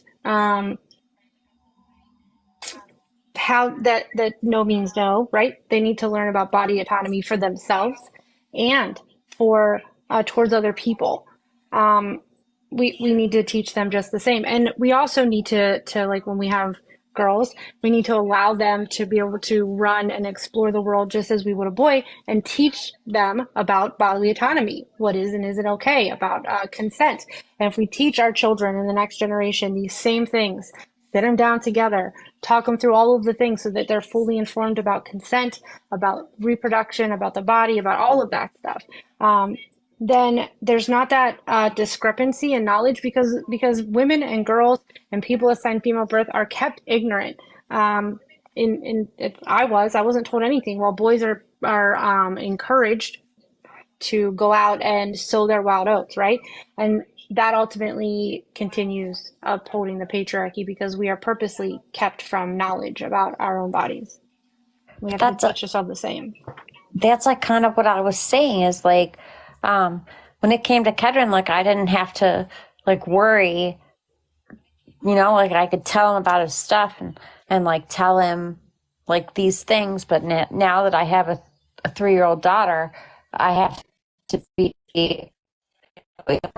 about like parts and places and people and like all of this stuff. There's a total dynamic between 20 years ago and now. And not that there's a separation, because I've done the same things with both of them in the way that I've spoken to them or whatever, but it's so different now. Because everything is so like, I just think it's way more important. Not that it wasn't important then when I did it 20 years ago, but like now it's like even more, it's just mind-boggling to me. I don't know. I'm just an old lady, and like all of this stuff. I mean, I remember when I used to hitchhike. Do you know what I mean? Like I would do that. As silly as it sounds, like I would do it. And now I have a 3-year-old daughter that I barely will like go outside with, because I'm afraid, not truthful, but I'm afraid she's going to get like, you know, like there's just such a difference. So one of the things that I think happens, and I can't tell you how to do it, but I would encourage you to consider like making sure that you're not putting some of that societal stuff on your daughter just because she's a girl, because like actually the reason why things seem so different now than they did 20 years ago is because of access to information and the dangers that exist. There's actually less of those things happening than there was 20 years ago, because of access to information, because of things like cell phones, because of like the ability to track. You have a GPS tracker on your kid when they're right? You can know where they're at all times, which is not something that was available 20 years ago. But it seems so much scarier because of access to information. But the most important thing is to educate yourself on how to protect your child while allowing them to be able to explore the world. See, to a certain extent, Unicorn, like, I don't know, she was born in January of 2020. So it was just a really like weird time. That is a weird time. Yeah, absolutely. And she's 3 now. We're in 2023. Mm-hmm. And now we have all of this stuff that's going on in our world. All of this stuff that's been going on. Like I moved from Florida. All of the stuff going on in the States. It's just been a really weird time. And like I said, I have a 21-year-old son He lives in Florida. He goes to college. Do you know what I mean? Like, I'm in like this weird aspect of life, and it's just weird. Like, I'm not trying to discredit anything. I'm just saying that from where I am, from when she was born, it's a scary world. I think one of the scariest things, like from the rural viewpoint, Mrs. Diesel had said in the comments that it only seems like it's happening more because of it being talked about on social media, which is very true.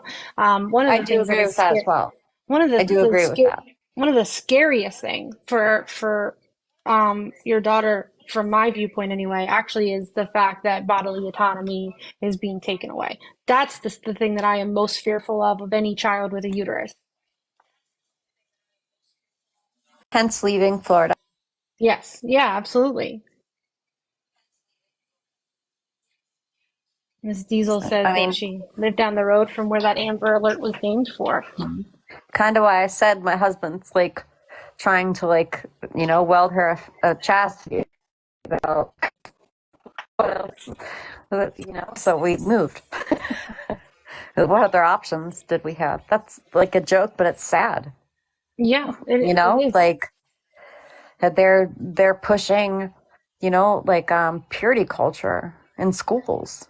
That's what they're starting to do in Florida. That's what they're pushing for. And I would encourage parents to like revolt against that in every way, shape, and form with your children at home. Ultimately, it's very difficult because of like the religious institutions and what they're doing to our education system, and the fact that people are against the idea of teaching, kindergartners about bodily autonomy, which blows my mind. You don't want to teach your 5-year-old that their body is their own. Why? But I'm actually going to wrap up the live now because I usually go for about Say 2 something hours. real quick. Yes. If you don't talk to your children about bodily autonomy and sex, they are going to hear about it from their friends at school.